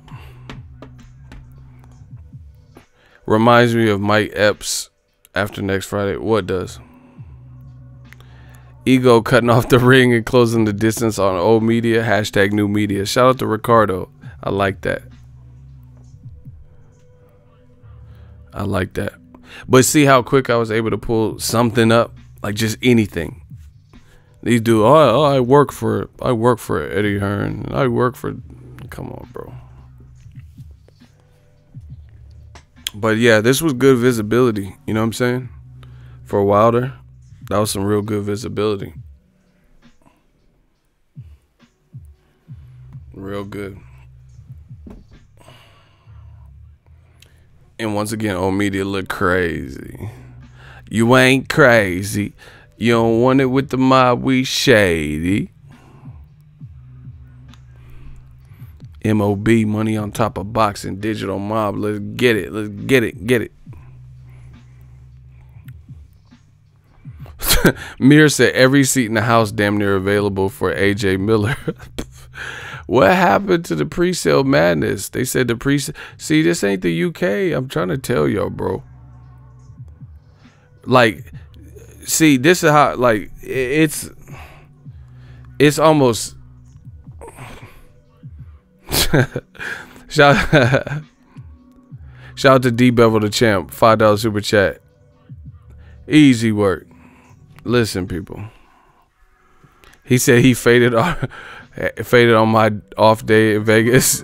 Just dropping by to show respect to Eagle Valley, the real one. 200K subscribers on the way. Hard work, dedication. Hey, I gotta reach out to you, D Bevel. I gotta talk business with you. So, yeah, let me know the best way to contact you. Yeah, man. Anyway, it is what it is. Like, old media out here lying and doing whatever to, you know, Wilder's brother, he tested pot. Where? What are we talking about? Listen, how do you believe a news story that no major boxing news imprint in America where it happened picked up? No, you don't. Even in YouTube, you don't hear no big. I ain't seen Dante's Boxing Nation, Ellie, nobody in that stratosphere. Like my subs are up, is talking about this. It's just like, how is this acceptable to y'all? And then y'all have the nerve to say I'm biased and I'm doing propaganda. Oh, media, y'all need to stop. Cut it out. Like, y'all gotta stop, bro. So I'm so biased. I'm not making up stories though. The DAZN about to start making commercials. Did you or a family member buy DAZN within the past year and have serious fan injuries or death? Hey, bro, you are wild, bro. And then, like, I'm telling you, people, it's so funny how boxing is just such a niche sport. If you could have all the money in the world, you don't know. Like, I just seen the commercial from DAZN. They got Tracy Morgan. Like, he cool. Like, I like Tracy. You know, he plays some cool bit roles. That's not gonna get black people and Americans to, you know what I'm saying? Like, Tracy, he got in a bad accident. I'm glad he's better, you know, because they were talking about it was bad. But that's not it, Chief. Like, I feel like they got Tracy Morgan, like, they thought Hustle Man. DAZN got a commercial. They're like, yeah, you tired of watching, hey, Chief, pay-per-view is dead, Chief. You know, we got Tracy Morgan. Like, that, what is that doing, bro?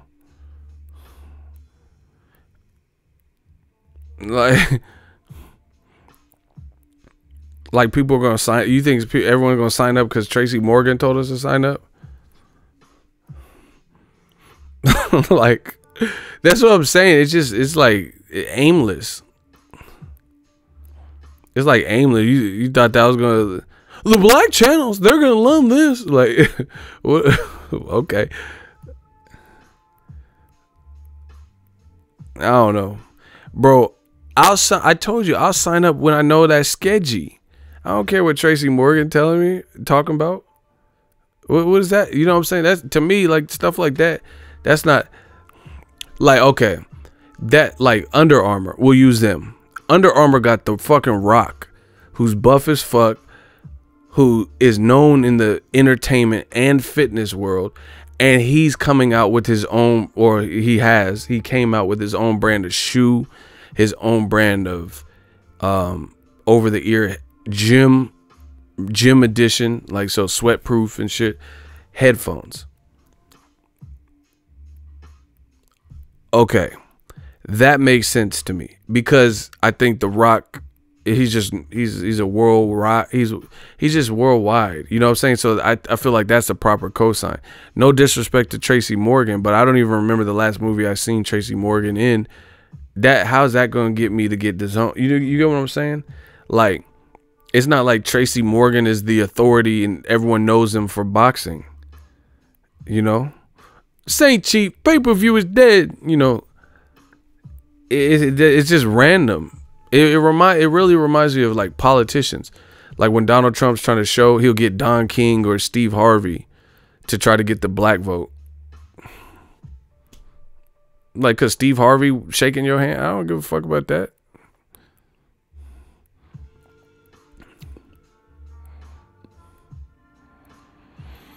So I think, I don't know, I just feel like even you would have to get someone like, I don't know. I don't even know who. I don't even know who you get, but like, even if you got Mike Tyson, that would have been better. Hi, my name is Mike Tyson. I used to fight on pay-per-view, but now I don't fight on it. I sell weed. Buy DAZN. Everything's on the DAZN. Pay-per-view is dead. You know, at least get Tyson in this motherfucker, like someone in the boxing world that boxers relate to. Like, why'd you get like, you just had this board meeting at DAZN. All right, we need to capture the urban market, you know, black and brown. Thank God damn it. Who could we get? Martin Lawrence? No, he's filming Bad Boys 3. Will Smith? Nah, too expensive. Whoopi Goldberg? No. We need a strong male that resonates with the black audience. Dave Chappelle? Nah, too controversial. No. Thank God damn it. Think Roger. Wait. That's it. Hustle Man. We're going to say pay-per-view is dead. And we're going to get Hustle Man to advertise on DAZN. That's it. That's the idea. Like, what? Like, I'm not even trying to clown, but like Tracy Morgan, he's funny, but he does, like, he's more done bit roles. Like, you know what I'm saying? Like, he's like the comic relief, or like he was in Lil Man, but it wasn't his, you know, it's like Sean and Marlon are the main star. They could have got like the Wayans brothers or something. Look up Marlon, say cheese. We on DAZN, you know. Look up Marlon, you know. I just don't see with this Tracy Morgan commercial what you thought that was gonna do. Like, if you got Nipsey Hussle, okay, I would have. If you had captured Nipsey before he passed, because he resonates with the culture. You know what I'm saying? That's what I'm saying. That's the thing. You got people in suits and they're not hip. They're not hip to what's going on, B. Real talk. They're not hip. You know? Like, let's say they get a rapper to interview on DAZN. Let's say they get a rapper to interview Anthony Joshua to promote his fight. They'll get someone like Afro Man.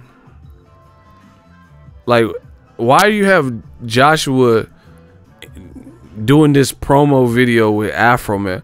Because I was high. Like Afro, man. You know, like they'll get memes or something. This is why I'm hot. This is why.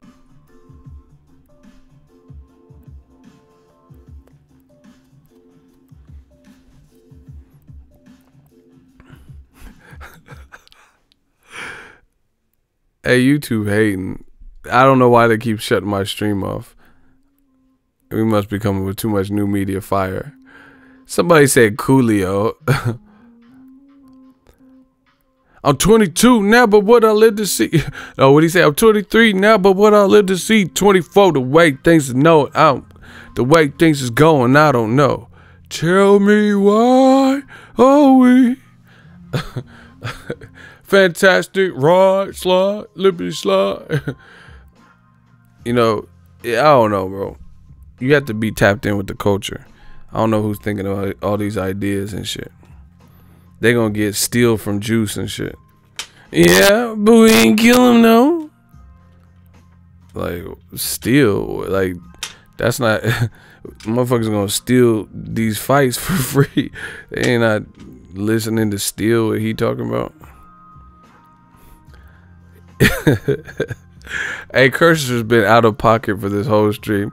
He said they about to get Cisco. Ooh, DAZN so scandalous, and I know another stream can't handle it. Down. We have apps like a cha. Die like what? All night long. Let me. Hey, you're tripping. That man said Cisco. Ooh, this app so scandalous, and I know another can't handle it. What these bitches want from an app? Hey, yo, dog, I meet apps. I download, delete apps. What? Cocoa Puff, street apps. What these apps want from? Hey, Cursor's out of pocket. What these apps want from an? Listen, there was ESPN, Showtime. About 3 cans. What? Leave that nigga sleepy. Someone said so. Nah, the Brat's actually raw, so that would actually be a kind of a come up. I've always fucked with the Brat. I like her.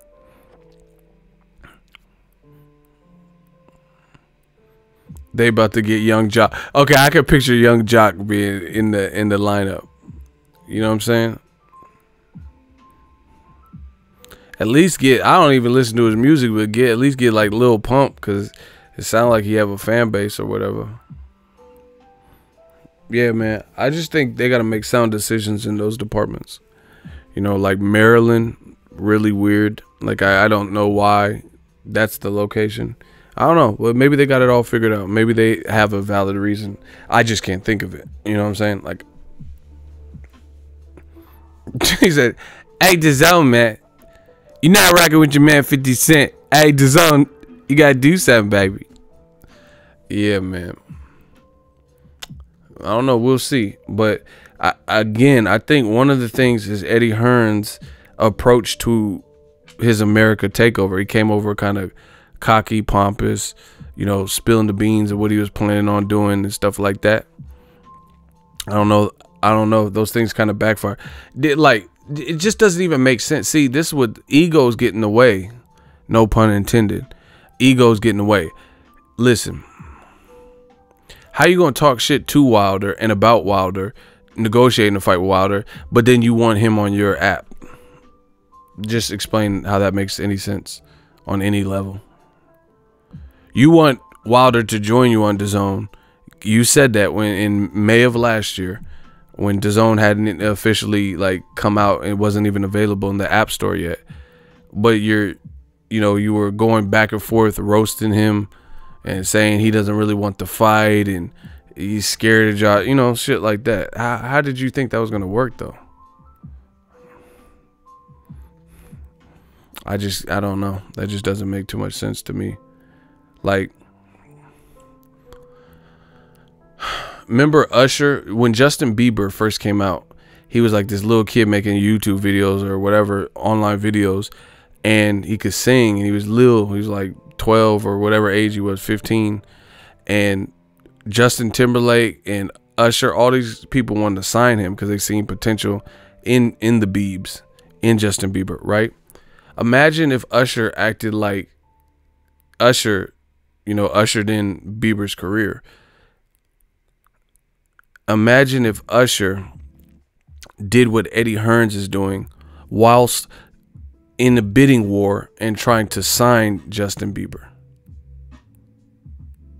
Baby, baby. Yeah, but just imagine that. Tell me if that would make sense. You want to sign the Biebs, but you're doing it. You're doing interviews, walking down the street saying nobody in Canada knows Bieber. Playing these games, saying that he's ducking your label. Just stuff like that Eddie Hearns is doing to Wilder. It doesn't make sense. And you take that same concept and then you apply it to Al Heyman. You expected to get Al Heyman's top fighters when you came in dissing him? I don't see how that really works. You're like, oh yeah, we're gonna learn from the He kept PBC's name in his mouth. We're gonna learn from the PBC's mistakes, and PBC, yeah, they did a lot of things. They did some things good, but they did a lot wrong, and they used to come out to all types of shit and ring walks and glitter. Then they stopped doing that. The budget got cut. You taking shots, but then you want Broner, you want Gervonta Tank Davis, you want Errol Spence, you want Charlo 1, Charlo 2, you want Wilder, you want Mikey Garcia, who's been working with them, you want Jared Hurd. How did you think that was gonna work? Like, it doesn't really make sense to me. That's why it's in life and business, sometimes you got to put your pride aside and do what's right. No, Eddie Hearns was like, yeah, man, look at the ring walks. They had these elaborate ring walks with glitter and fireworks, and they cut that out real quick. You taking shots.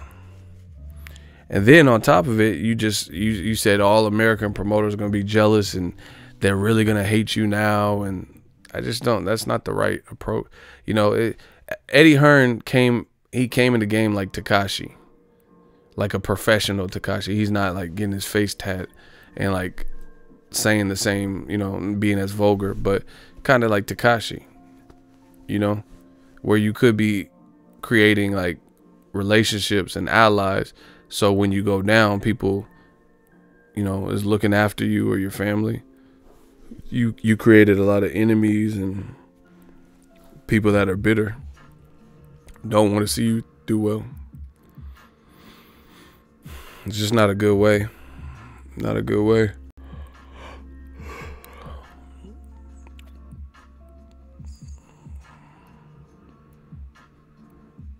Rock Nation offered Broner way more money than Eddie Hearns, and they declined. Now, I told you guys this last year from the jump when DAZN came out. I specifically said, I'm not really impressed with money being thrown around. I'm impressed with how long can you throw that money around. If you want to impress me, have longevity. Keep doing that. I told you basically the same thing. I don't care about, like, rest in peace Nipsey Hussle. I'm going to tell you all a little bit about business. There's a Nipsey Hussle interview that I had seen, and it was before he got even bigger. And Nipsey Hussle said he was making money in the streets, and he was making cool money.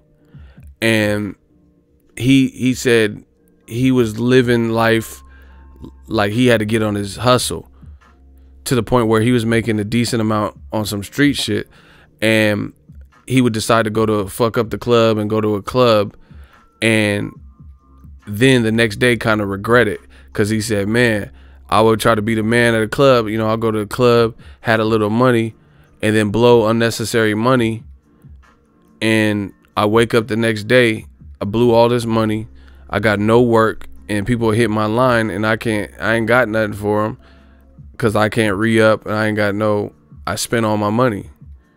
He said, so he got smarter to the business, and he said he got to the point where he started saving, and he said, I would give myself like $20 a day. He said 10 for some weed and 10 for something to eat. And he said, I started stacking and saving and learning the business and educating myself and reading. It's cool to be the man and stuff like that, but what's the point if you're doing it for show, and then in the long run is not benefiting you. Gyms, rest in peace, Nipsey Hussle. You guys can find that, I'm sure, on YouTube, where Nipsey said that, you know, and he said so he started living like, even though he had some money on some street shit before the music popped off, he said he would just give himself basically a small ass allowance and work like he didn't have nothing, give himself $20 a day to live off of, instead of like trying to be the man at strip clubs and, you know, buy the bar out and stuff like that. Because he said, I didn't like how I was living. I was just, you know, all that shit is like fabricated, and there's no way to live life. Like you can't sustain it like that unless you're making top dollar. So in the same vein, street shit, business is all business. Money is money. Don't matter if you're getting it legally or dirty money. Is the way what you would do with your money, and like the basic principle. Just like I'm on some Jordan Belfort shit, Wolf of Wall Street, for those that don't know. And I've said this before I even knew about Jordan Belfort, when the only Jordan I knew was Michael and Montel. This is how we... If you could sell, if you have the gift of gab and you can sell anything. If you're a good I'm going to repeat. If you're a good salesperson, salesman or saleswoman, you could sell anything. I know for a fact because I've worked jobs my whole life and I've sold different things. Like I worked at a call center for a credit card company. So we would sell roadside service, you know, that you could add onto your car, your credit card.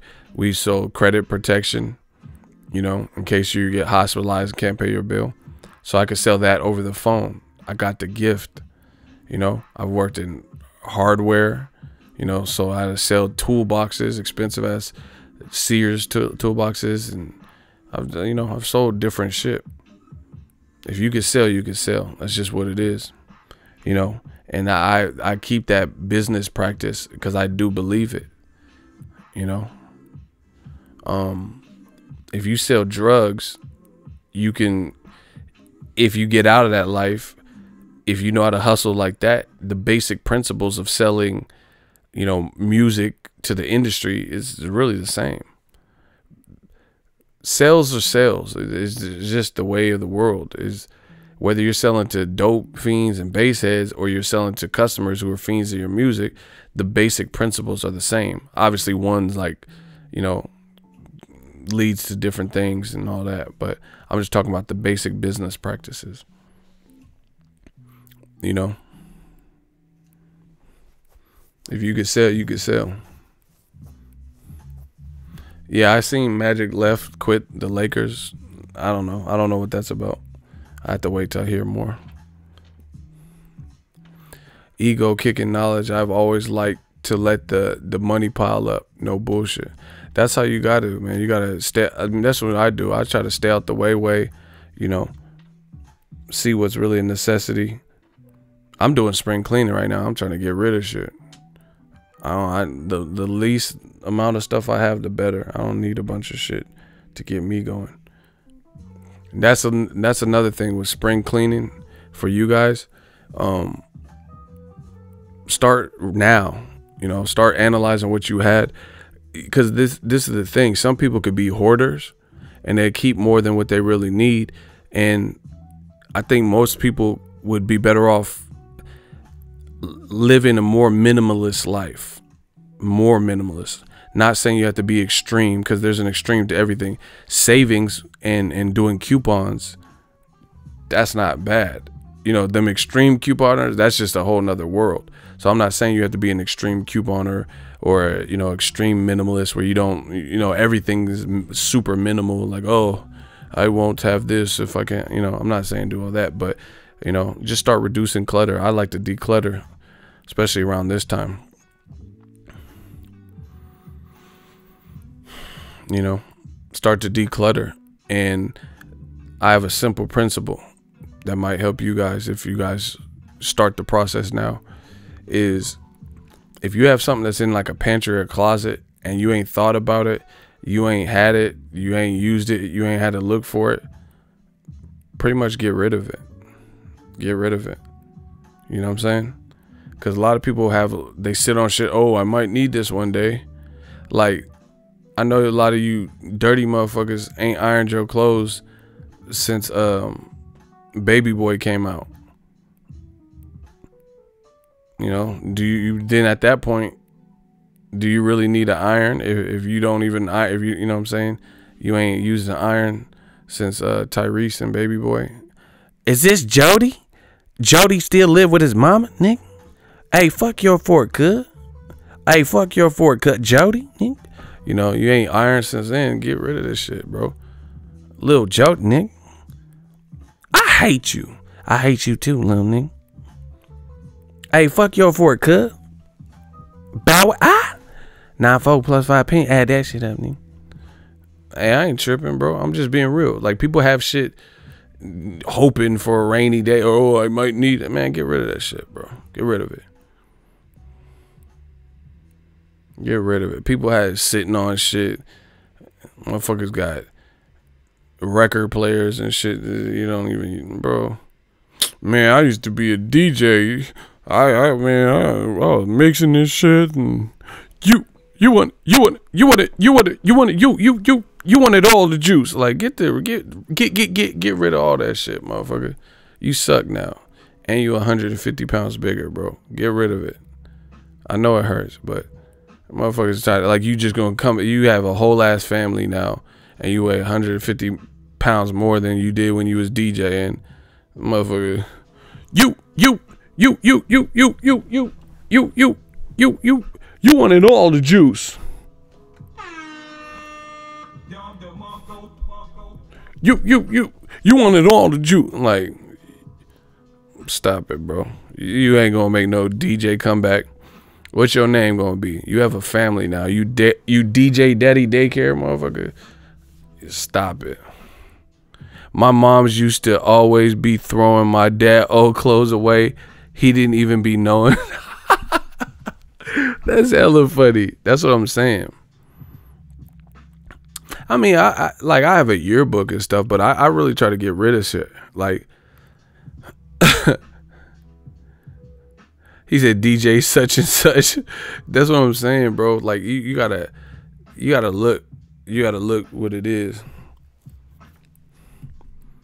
I be trying to tell my parents too, cause like, you go in, like, in their garage, they had, like, at one point they got rid of it, but I told them they had, like, the big tube TV just in the garage. Get that big shit out. This is fucking Peter Parker and Spider-Man, all type of arachnophobia all on it, and cobweb. What do you have this for, bro?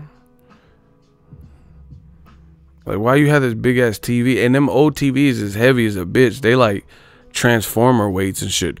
I am Bumblebee. Sam the Transformer ass TV. Get rid of this dumb shit. So y'all need to look at that.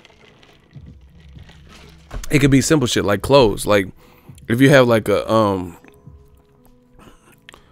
pair of shorts or some shit, and you ain't thought about them, you ain't worn them, you ain't washed them, what do you have them? Like, man, FUBU might make a comeback, y'all. I gotta keep these FUBU. You know, these motherfuckers got Jabot jeans in their closet and shit, waiting for the day that they come. Even if Jabot jeans come back, bro, it's not gonna be the 6X size that you had. It's gonna be like some skinny, tighter, you know, fitting jeans. You got the 6X Jabots and shit. Get rid of that shit, bro. Man, these Jabot, man, these Jabot jeans, I'm trying to tell you, they might make it. No, it's not, bro. Motherfucker got cross colors and Carl Kanai and Pele. Take that shit off, bro. Some hoods will slap you. I'm just trying to tell you. That's not a threat. I'm just telling you. Some hoods, they used to slap you based on what you wore. Like, you just walk out in the hood. What was that for, man? You got them fucking South Poles on. Take them fucking South Pole jeans off. Like, you know. Yeah, Mecca and the Nietzsche and shit. Take this shit off, bro. I used to fuck with Nietzsche too. And Mecca. Motherfuckers got a Mecca fit. in Jabot jeans thinking they the man. Like, bro, you ain't shit. Yeah, they got them LA Gear lights and shit. You tap dancing on the concrete, trying to make the shit lighter. Take that shit off. Hey, take that off, cut. Hey, cut, you gotta take that off, cut.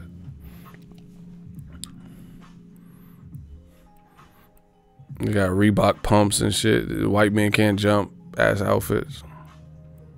Take this shit off. But yeah, that's what I do. I try to get rid of stuff. I try to get rid of stuff as needed. Like, I'm not saying if it's like your dead grandma, like dead grandma quilt and shit. Like, oh, won't be needing this anymore. Like, I'm not talking about shit like sentimental value stuff, but you get what I'm saying. People be having VHS tapes. Maybe if it's like Disney, you know, because Disney, that might be a collectible or something. But if you got fucking Mac and Me on VHS, you need to kill yourself. I'm just playing. But you need to get rid of that. Like, why you have Mac and Me, bro, on VHS? Man, I used to like this one. You got Short Circuit with Johnny Five.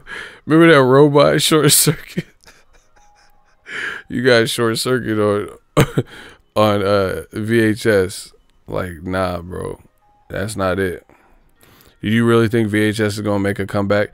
Like, you can't even get a VCR. Yeah, like I have Amazon Prime. None of that. You ain't getting no VHS. That shit gonna be so pricey.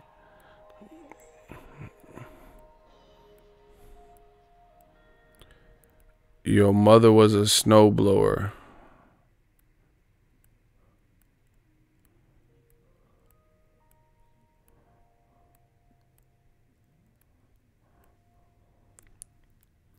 That man said Johnny Five. That's what I'm saying, man. You guys got to do some spring cleaning. Hey, you ever watch a movie that you used to like as an adult, or you used to like it as a kid, but you watch it as an adult now that like CGI is like where it's at right now, and you look at the graphics and you be like, damn, this movie used to be hard back in the day. And then you look at it now, you're like, what the fuck? Was I in a cult? Why did I like this? Why did I think these were dope special effects? It's crazy how that happens. It's crazy. You know, when you start seeing. Nah, the first Terminator still clapped. Because they didn't, the special effects weren't bad in that, because they had actual like animatronics. I like when the guy, when he was taking his eye out, and the guy, landlord's like, hey, it smells like shit in there. What are you doing? Arnold was like, do. Fuck you, asshole. The way he said it. The way Arnold said that was so funny. He was taking his eye out. Hey, it smells like a dead cat in there.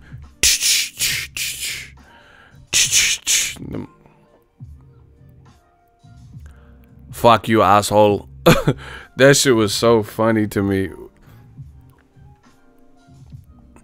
Total Recall is good, but this special, oh my gosh, me and my sister, we used to die when Arnold had that nightmare and he was in Mars, like with a date, and they were just like bouncing around, like frolicking.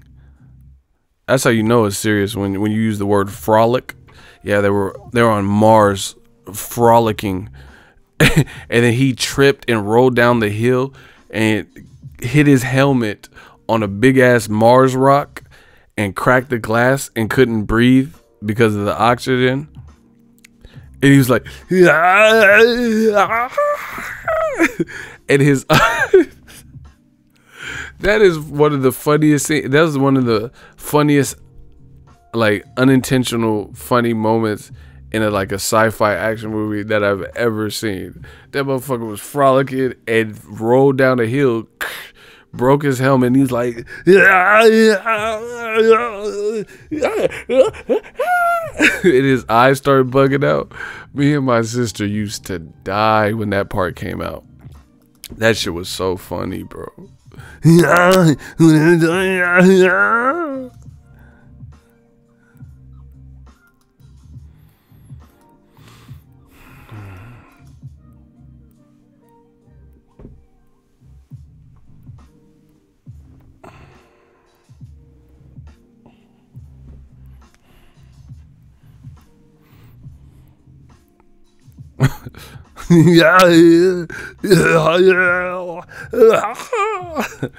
Hey, Arnold was wild in that. Like, I don't see why Elon Musk gonna go to Mars after that, bro.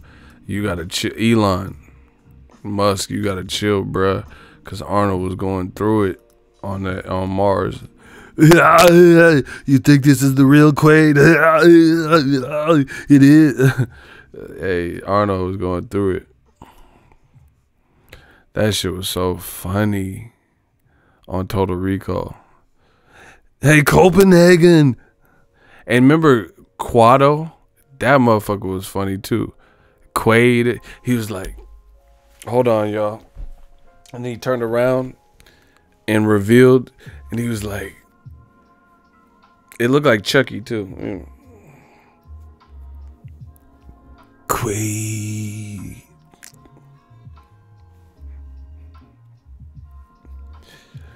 Quaid.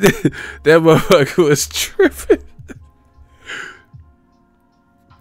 Open your mind. Quaid. Open your mind. Get to the reactor. Like, that was so dramatic. That shit was so funny, bro.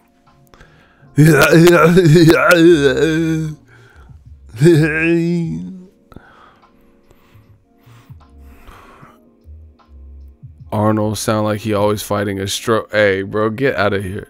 Have y'all seen Willow? Oh, yeah, Val Kilmer in Leprechaun. That shit was dope.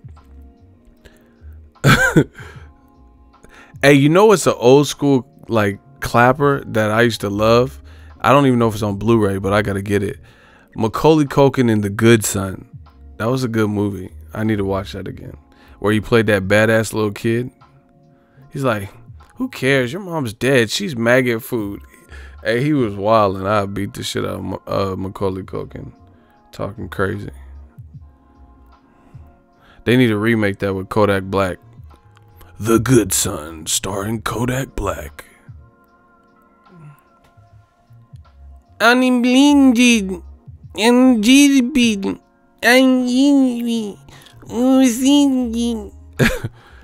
Like, that's why Kodak Black, he can't even be a movie. They got to add the subtitles with the little bouncy ball.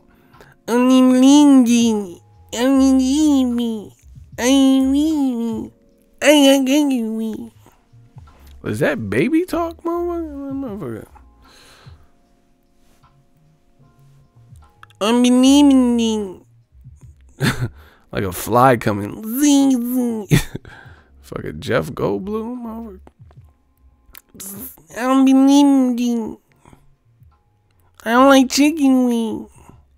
I don't like buffalo wing. Like what? What are you saying, bruh? I don't like chicken wing. I don't like buffalo wing. I don't like country thing. I don't like country thing. Alright, bro.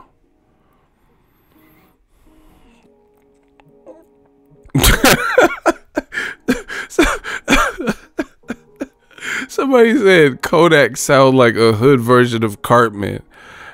Hey, bro. Ego's Army be real life funny, B. This shit. He said a hood version of it. God damn it.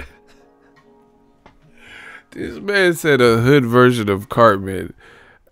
Get out of here, bro. That shit's funny. He said some South Park shit. Unbelievable. I don't believe I understand what you saying. Unbelievable.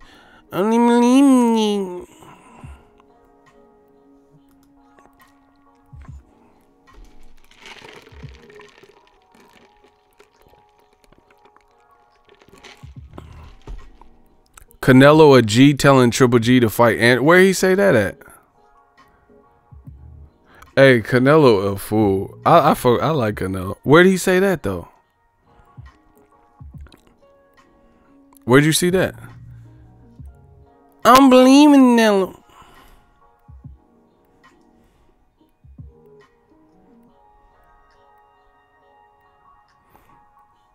Oh, where he said, oh, that's right. He said that he says if Triple G get a belt, he'll fight him again.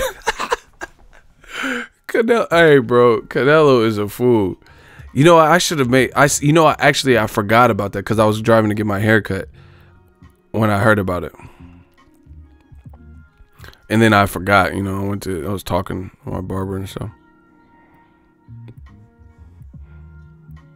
Canelo said, look, first things first, we have a tough, difficult fight ahead of us. But as a team, we have a goal, and the objective of the year is to win all the belts. If Golovkin has a belt, yes, why not? We've given the fans 2 beautiful fights, 2 great fights. Why not a third? Look, the objective is to win all the titles. My goal is to have all the belts. If Golovkin has a belt before the end of the year, then yes, we'd gladly fight him. If he doesn't, we'll see how it falls later, how it plays out. But right now, my first objective, my first goal is May 4th to pick up that belt. Listen, once again, I'm glad whoever, shout out, can we get some claps to whoever brought that topic up? Canelo a boss. Listen, who said that? Oh, Box Fan. Give some claps to that man. I'm glad you brought that up. Got us back focused. We was cutting up. Listen, Canelo's a G. I told you guys that like literally, like this, I am the stream king when it comes to this shit. Ego Stradamus.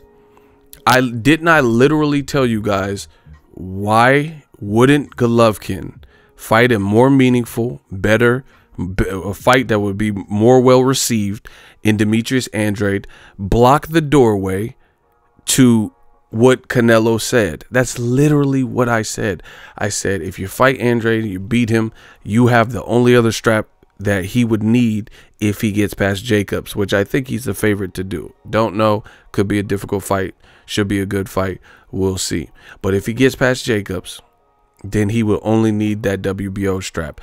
He already said that he would fight. He wants to fight, sweep the division this year, not in the next 2 years, not next year. He said this year to ESPN Deportes. I told you this. He says he wants to fight for that final title if he gets past Jacobs. But that obviously Jacobs, he's not underestimating him. And I said Triple G, like the jury, not the jury. I don't even know what I'm saying. The jig is up on Triple G's intent. If he doesn't fight Andrade and Canelo's G checking Triple G like that, then the jig is up. He doesn't want no smoke. There's no other thing you could say, because you can't have it both ways. You can't say, oh, yo, I beat Canelo. Everyone knows I was robbed. Look at 45 people on Press Road. They all agreed with me. I was robbed, guys. But I need a tune-up. Doesn't work like that. How can you say you need a tune-up, but you are also claiming victory? Those two things don't even go together. You know, either you got a victory in your mind and you were robbed of it, or you need a tune-up because you have some things you need to work on. Can't really juggle and have both. That's one. Two, this is a recurring theme with Golovkin. He has had multiple chances at Canelo by doing what's right for boxing. Like the WBC says, hey, we get it. You and Canelo was a fun fight. You want to fight him again? He's our WBC champion. He needs to fight Charlo versus you, the winner. We'll make that happen. You got to go fight Charlo. Triple G's team dismissed the Charlo fight. You know, Abel did. Oh yeah, why should we fight Charlo? We're not really interested in the belt, and the WBC can't tell us what to do. We're gonna do what we want to do, and blah, blah, blah, you know, this is what he said. So you had one chance at Canelo to do the right thing, fight Charlo, get the automatic mandatory position by beating one guy. Andrade, Canelo has already told you, like I said before Canelo interview came out, I told you, obstruct Canelo's path to undisputed by fighting Andrade, get the belt from him. Now Canelo has to see you. So you're basically forcing him, not hoping that DAZN makes the fight, or, you know, the powers that be push for the fight, you would be in a position, either one of those ways, beating Charlo and becoming WBC's mandatory, or you would fight Andrade, collect the belt off him, and then Canelo would either have to go back on his word and say, hey, I don't want that belt now, or he'd have to come see you, which DAZN already wants you to do. Shout out to Darnell Slater. He said the path of least resistance. Exactly. And see, the reason why that's unacceptable is Golovkin's 37 with a very light resume. His best opponents or controversial losses or wins or, you know, shit like that, Jacobs and Canelo. The other thing, he's done similar mannerisms. Chasing Canelo, the WB, who was it? IBF, excuse me. They said, if you want to stay, Canelo's out of it. He can't fight in May. If you want to keep fighting in May, that's your business. You got to fight Sergey Derevyanchenko. This is multiple sanctioning bodies, and he's not listening to nobody. This is the IBF we're talking about. The IBF, they said, hey, bud, if you want to keep fighting on May, Canelo's out of the equation. He failed a drug test with clenbuterol. It's your business. If you got to fight who we tell you to fight, because, you know, he's deserving of his opportunity. That's Sergey Derevyanchenko. Triple G said, hey, no, guys, hey, IBF, hey, no, right? Made a pact with him that he would fight Vanes Martirosyan, and then his next fight, he would, you know, after the Vanes Martirosyan, the winner would have to negotiate within a certain period of time to fight Derevyanchenko. Team Golovkin made no attempt to fight Derevyanchenko. So the deadline elapsed or came, and Triple G's team said, you know, or the IBF said, hey, we told you, you thought we was playing.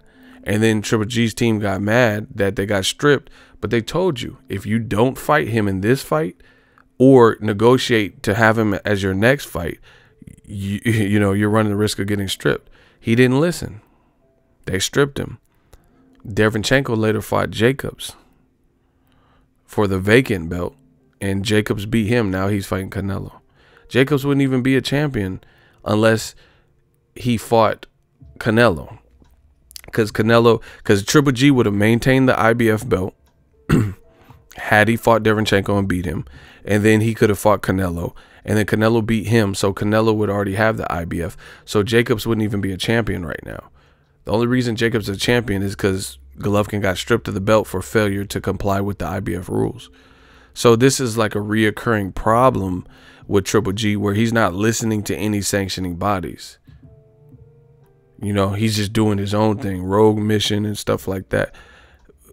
That wouldn't be as bad. We've seen it done in boxing, but it's typically reserved for the people who are definite legends and definite Hall of Famers. And they're at the tail end of their career, and they've already had this illustrious career, i.e. Cotto, Mayweather, Pacquiao. Pacquiao, you know, he's a legend. Mayweather's a legend. Cotto went out fighting guys like, you know, Daniel Gill, and then an older Sergio Kamagai, Saddam Ali. He was already a legend. He already done legendary things regardless of those fights. Even if he could have retired before he fought Sergio Martinez, he would have already been a legend. Fought Mayweather, Pacquiao, Trout, you know, Torres.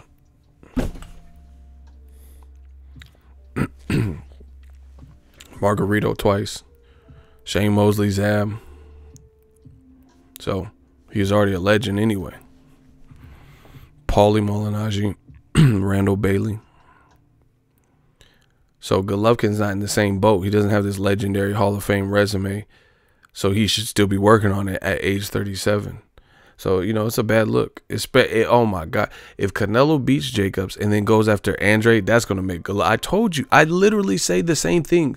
I say the same things over and over and over. And then when some of it comes true, which is a lot of it recently. My bad.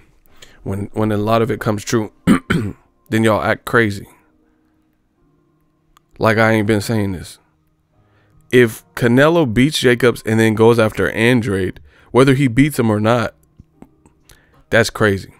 And I'm going to give Canelo a lot of props. Like he's trying to beast up and like go after everybody. And like I said before, and I'm gonna keep saying, if Canelo does that and skips over Golovkin and says, "Yo, I'm fighting Andrade," that's gonna make Golovkin look horrible. Listen, Canelo, this is not like this. You can't even compare this to when he was at 54 or 55, because as it sits, Canelo moved up, fought Chavez 10.5 pounds higher than his previous weight, because he fought Liam Smith and then Chavez Jr. So he moved up 10.5 pounds, beat the shit out of Chavez Jr., beat him easy, and it had thoughts robbing him in the hotel. I'm not saying Canelo set it up, but y'all get me. Then he fought Golovkin, failed a drug test. His next fight, no tune-up, fought Golovkin and beat him because there was controversy in the first. Then he fought Rocky Fielding. You know, it wasn't the biggest fight, but he still moved up 8 pounds from his last fight weight and fought a guy who was like 6'2.5", 6'3", way bigger than him, beat the shit out of him. So if he gets past Jacobs convincingly and then goes after Andrade, that's legendary shit. That's legendary shit. Meanwhile, Triple G's recent fights, if he's not fighting Canelo, will have been, you know, Kell Brook, Jacobs, the fight I thought he lost, Vondas Martirosyan, and then it sounds like Hassan Indam or Steve. I keep want to say Steve Jobs because I like Steve Jobs, you know, but Steve Rolls. Canelo's really gonna embarrass that man. If he gets past Jacobs, no controversy, and then targets Andrade for undisputed this year, that's gonna make Golovkin look real bad. There's not gonna be anything anyone can say. I mean, to me, it already looks bad, even if he doesn't fight Andrade, just because he's fighting Jacobs. That's in itself a tough fight. You know what I'm saying? And Jacobs is talking about fighting someone that no one's heard of from Canada at a catchweight. You know, out of no, like, even if you, like, we've seen this in boxing where somebody's coming off of a good win and people just capitalize on it real quick. Like, oh, I'm gonna fight him, knowing this, you know, knowing that the person, like, even like let's say Terrence Crawford. I don't think anyone thought Jeff Horn was like the absolute man to beat, would beat Keith Thurman or, you know, Errol Spence or nothing like that. But it was smart. Jump on him, collect that title real quick. And that's what Crawford's team do. So I could even understand if it's like that. You know, Jeff Horn in his last 2 fights has a win over Pacquiao. Jump on him and get that belt. You know, Broner moved up 2 weight classes, fought Paulie. I can even understand stuff like that. But to go from screaming, I beat Canelo, to Steve Rolls, he's not even coming off of a signature win to the point where you could be like, oh, you know, Steve Rolls just, you know, sent this guy to retirement, so that was a good win for him. He's not even coming off anything like that. That's horrible. Oh yeah, that's a great example. I was kind of thinking that, but I couldn't think of it. Darnell Slater, he says Anthony Joshua versus Charles Martin. Exactly. So Charles Martin became a champion, fought in a weird way, and they pounced on the opportunity. You know, that makes sense. I can even understand that happening in boxing. You know, jump on someone you consider a weak champion or coming off of a pretty signature win, but you see flaws, you can beat them.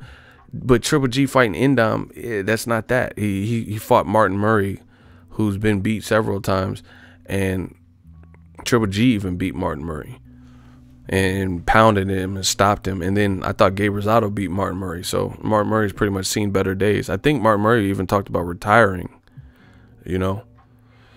So that's not really a big win for Hassan Indam. I mean, it's cool for his career, but it's not like a big win that would catapult you into a major fight, you know, main event in America. And then the Steve Rolls, none known on his resume, is really a known commodity. Charles Martin said, I walk this earth like a god. Yeah. Well, the meek shall inherit the earth, because Joshua sent him to that earth. I don't know about all that, because Joshua put him down pretty viciously. But anyway, Man, this is a bad look for Golovkin. You know, if Canelo, that's just crazy. If Canelo fights Andre before, then though, and see, you know, the thing, it would be smart for Canelo's legacy's sake to do it for undisputed, because that, I mean, imagine if Canelo becomes undisputed and going through tough black fighters to get it, and everyone have no choice but to respect Canelo if they don't already respect him. Jacobs ain't no punk, taller, bigger. Andre taller, bigger. He ain't no punk. If Canelo could beat them, then, you know, this is legacy shit. Meanwhile, who's Triple G gonna fight in his next 2 fights? And then it's pretty apparent that he didn't want smoke with Charlo. He had the opportunity to fight Andre and didn't pass it up. So if this man Canelo takes on Andre before Triple G, that's a horrible look. But we'll see. You know, we'll see, because, you know, the powers that be, maybe they want to make Canelo Triple G and they get in the way of this undisputed stuff. I don't know. But it's going to be real. I mean, first of all, Canelo got to get past Jacobs. So we can't look too much past that. But yeah, if Canelo beats them, he's #1 pound for pound for sure. If he can beat Jacobs and Andre, no bullshit. No, like, Adelaide Bird bullshit. You know, if he beats him, then he's definitely pound for pound #1 to me. But that's a tall ask, because that's not, you know, those aren't easy fights. But, you know, even see, this is the thing, is people don't understand. Even Canelo, if that's his real attitude towards the game, then I just give him credit for the attempt. Just like Mikey Garcia. I'm not mad at Mikey. I'm not like, oh, I'm never watching him again. You know, he didn't really do much versus Errol Spence. But I'm not going to, like, you know, I'm not going to do that to him, like, where I won't support his future endeavors because he bit off more than he can chew.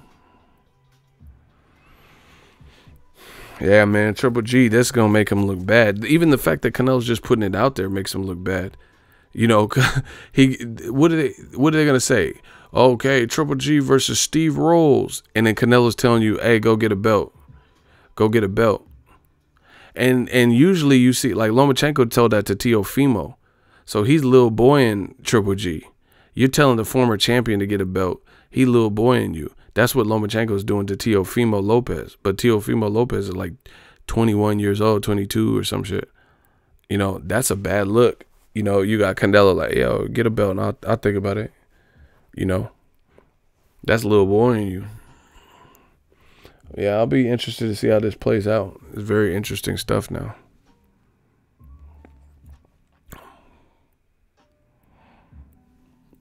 But once again, new media. I'm gonna keep bringing it, and people are probably gonna get mad. Oh, you keep talking about new media, but am I not saying this stuff?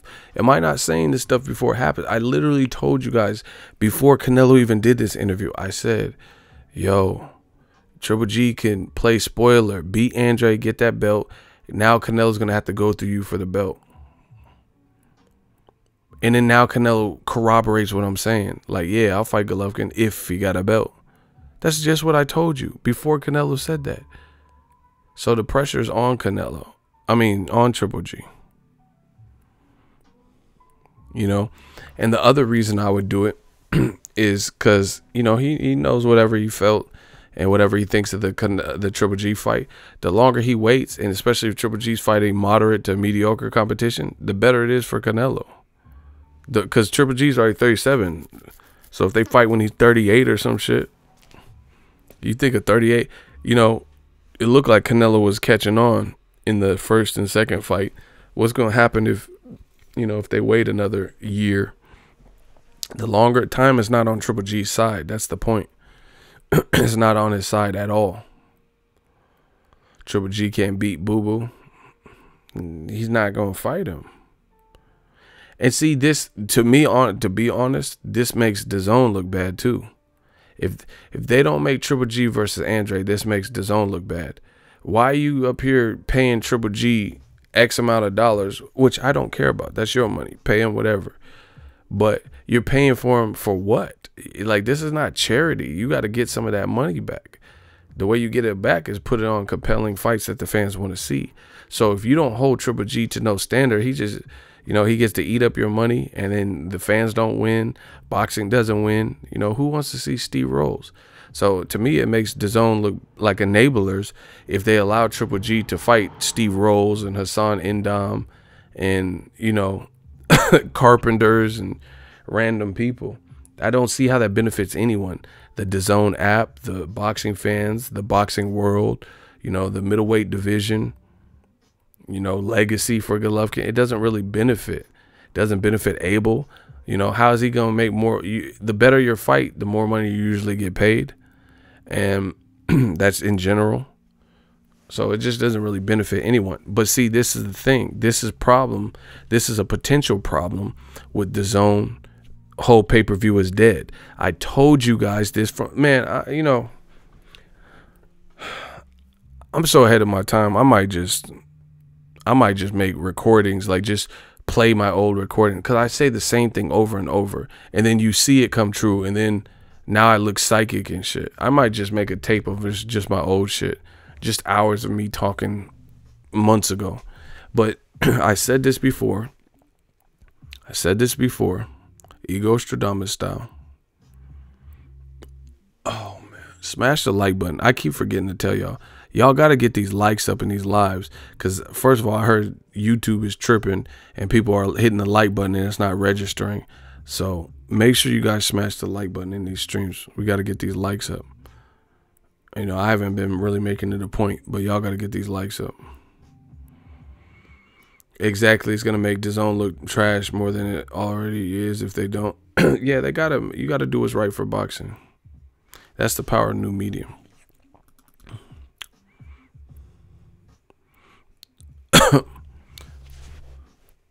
But like I said, it doesn't really benefit anybody. Fights that don't need to happen and don't build traffic and traction to DAZN. I mean, it's not really good for anyone. It's not good for anyone at all. And here's the thing, and I've said this before. Here's a potential downside with the pay-per-view is dead. Remember when I told you guys, pay-per-view, listen to me carefully. I told you guys, pay-per-view keeps the promoters and fighters honest. I've said this in the past numerous times. I've reiterated the same thing. Here's how pay-per-view keeps you in check, aka keeps you honest. Because if you put some bullshit on pay-per-view, it's going to do bullshit numbers and you're going to suffer. And you're going to either not report it and behind the scenes know that it tanked and flopped, or the numbers get released and everyone knows that it was a flop, right? It goes double wood. So pay-per-view is not dead, and pay-per-view keeps you honest, because like I said, if you put something on there that's not a pay-per-view, like when HBO put Crawford versus Victor Postal and they tried to make it a pay-per-view, it wasn't even that it was a bad fight. At the time, that was a good fight at 140. It was a unification at that, but you know damn well it should have been on regular HBO. They've put better main events on than that fight on regular HBO, and that was a pay-per-view. It just didn't make sense to charge people pay-per-view. But Bob Arum said he didn't want it to be pay-per-view, but HBO wouldn't, you know, pay the licensing fee or whatever, so they were forced to do it. And that was like kind of like the beginning of the end where Bob Arum started looking at other options. But anyway, that's how pay-per-view keeps you honest. If you put some bullshit on there, the fans are going to show you with their pocketbook by not supporting it. Just like you see Canelo, the better fights he did, they did better numbers. Fight we wanted to see, 2 undefeated guys at the time, Canelo versus Mayweather, that's Canelo's highest earning fight, because it was Canelo undefeated champion, even at a catchweight. You know, a lot of people like to use this as an excuse, versus an undefeated Mayweather who we know is good. That fight did 2.3, 2.4 million. You know, the Cotto Triple G fights 1 and 2, they all, and the Chavez Jr. fight, because they all had elements of danger on paper, they all did 900 to $1 million plus. So that's how pay-per-view keeps you honest. The thing with DAZN, how it could fail you, is if Triple G knows he's getting $24 million and he can fight Krusty the Clown, you know, he can fight whoever he wants, then what's the incentive? You're not incentivizing the fighter. Triple G, if he knows he can get the Canelo fight and then possibly make more, you know, based on how much streaming records that breaks or whatever, then why not just hide out and stay safe, not fight any person like Android, because you're already getting a nice sized paycheck. You got 2 Canelo paychecks, you know, from pay-per-view. That's why. So to me, if these guys know up front that they're getting a decent amount, then what's going to be the motivation? Like, you know, 20 million for Steve Rose or 20 million for Demetrius Andrade. I'll just pick Rose. You know, I'll just wear these. There's no real incentive for the fighter. If you're going to get 20 million either way, or whatever these crazy purses is that DAZN is trying to fork over, then, you know, who wouldn't want to take 20 million for Steve Rose? Especially if you're a fighter like Golovkin, who showed to kind of pick the lighter option, like to not fight Andre Ward, but wanted to fight Carl Froch. To not fight Andre Ward, but wanted to fight Julio Cesar Chavez Jr. His whole career he's done. So, like, you're willing to fight Carl Froch, who Ward beat, and Chavez Jr., who Ward would beat. You know? So it just doesn't make sense. And again, with that type of model, if they know they can make decent money fighting Steve Rose no matter what, then that's not a good thing. It's not a benefit. But guys like Errol Spence, that keeps them hungry because, okay, you want to break the Mikey Garcia record, then you're going to have to fight formidable foes on pay-per-view if it's going to be a pay-per-view. Otherwise, you know it. You know, the better your pay-per-view does, the more, you know, the more money you're going to make.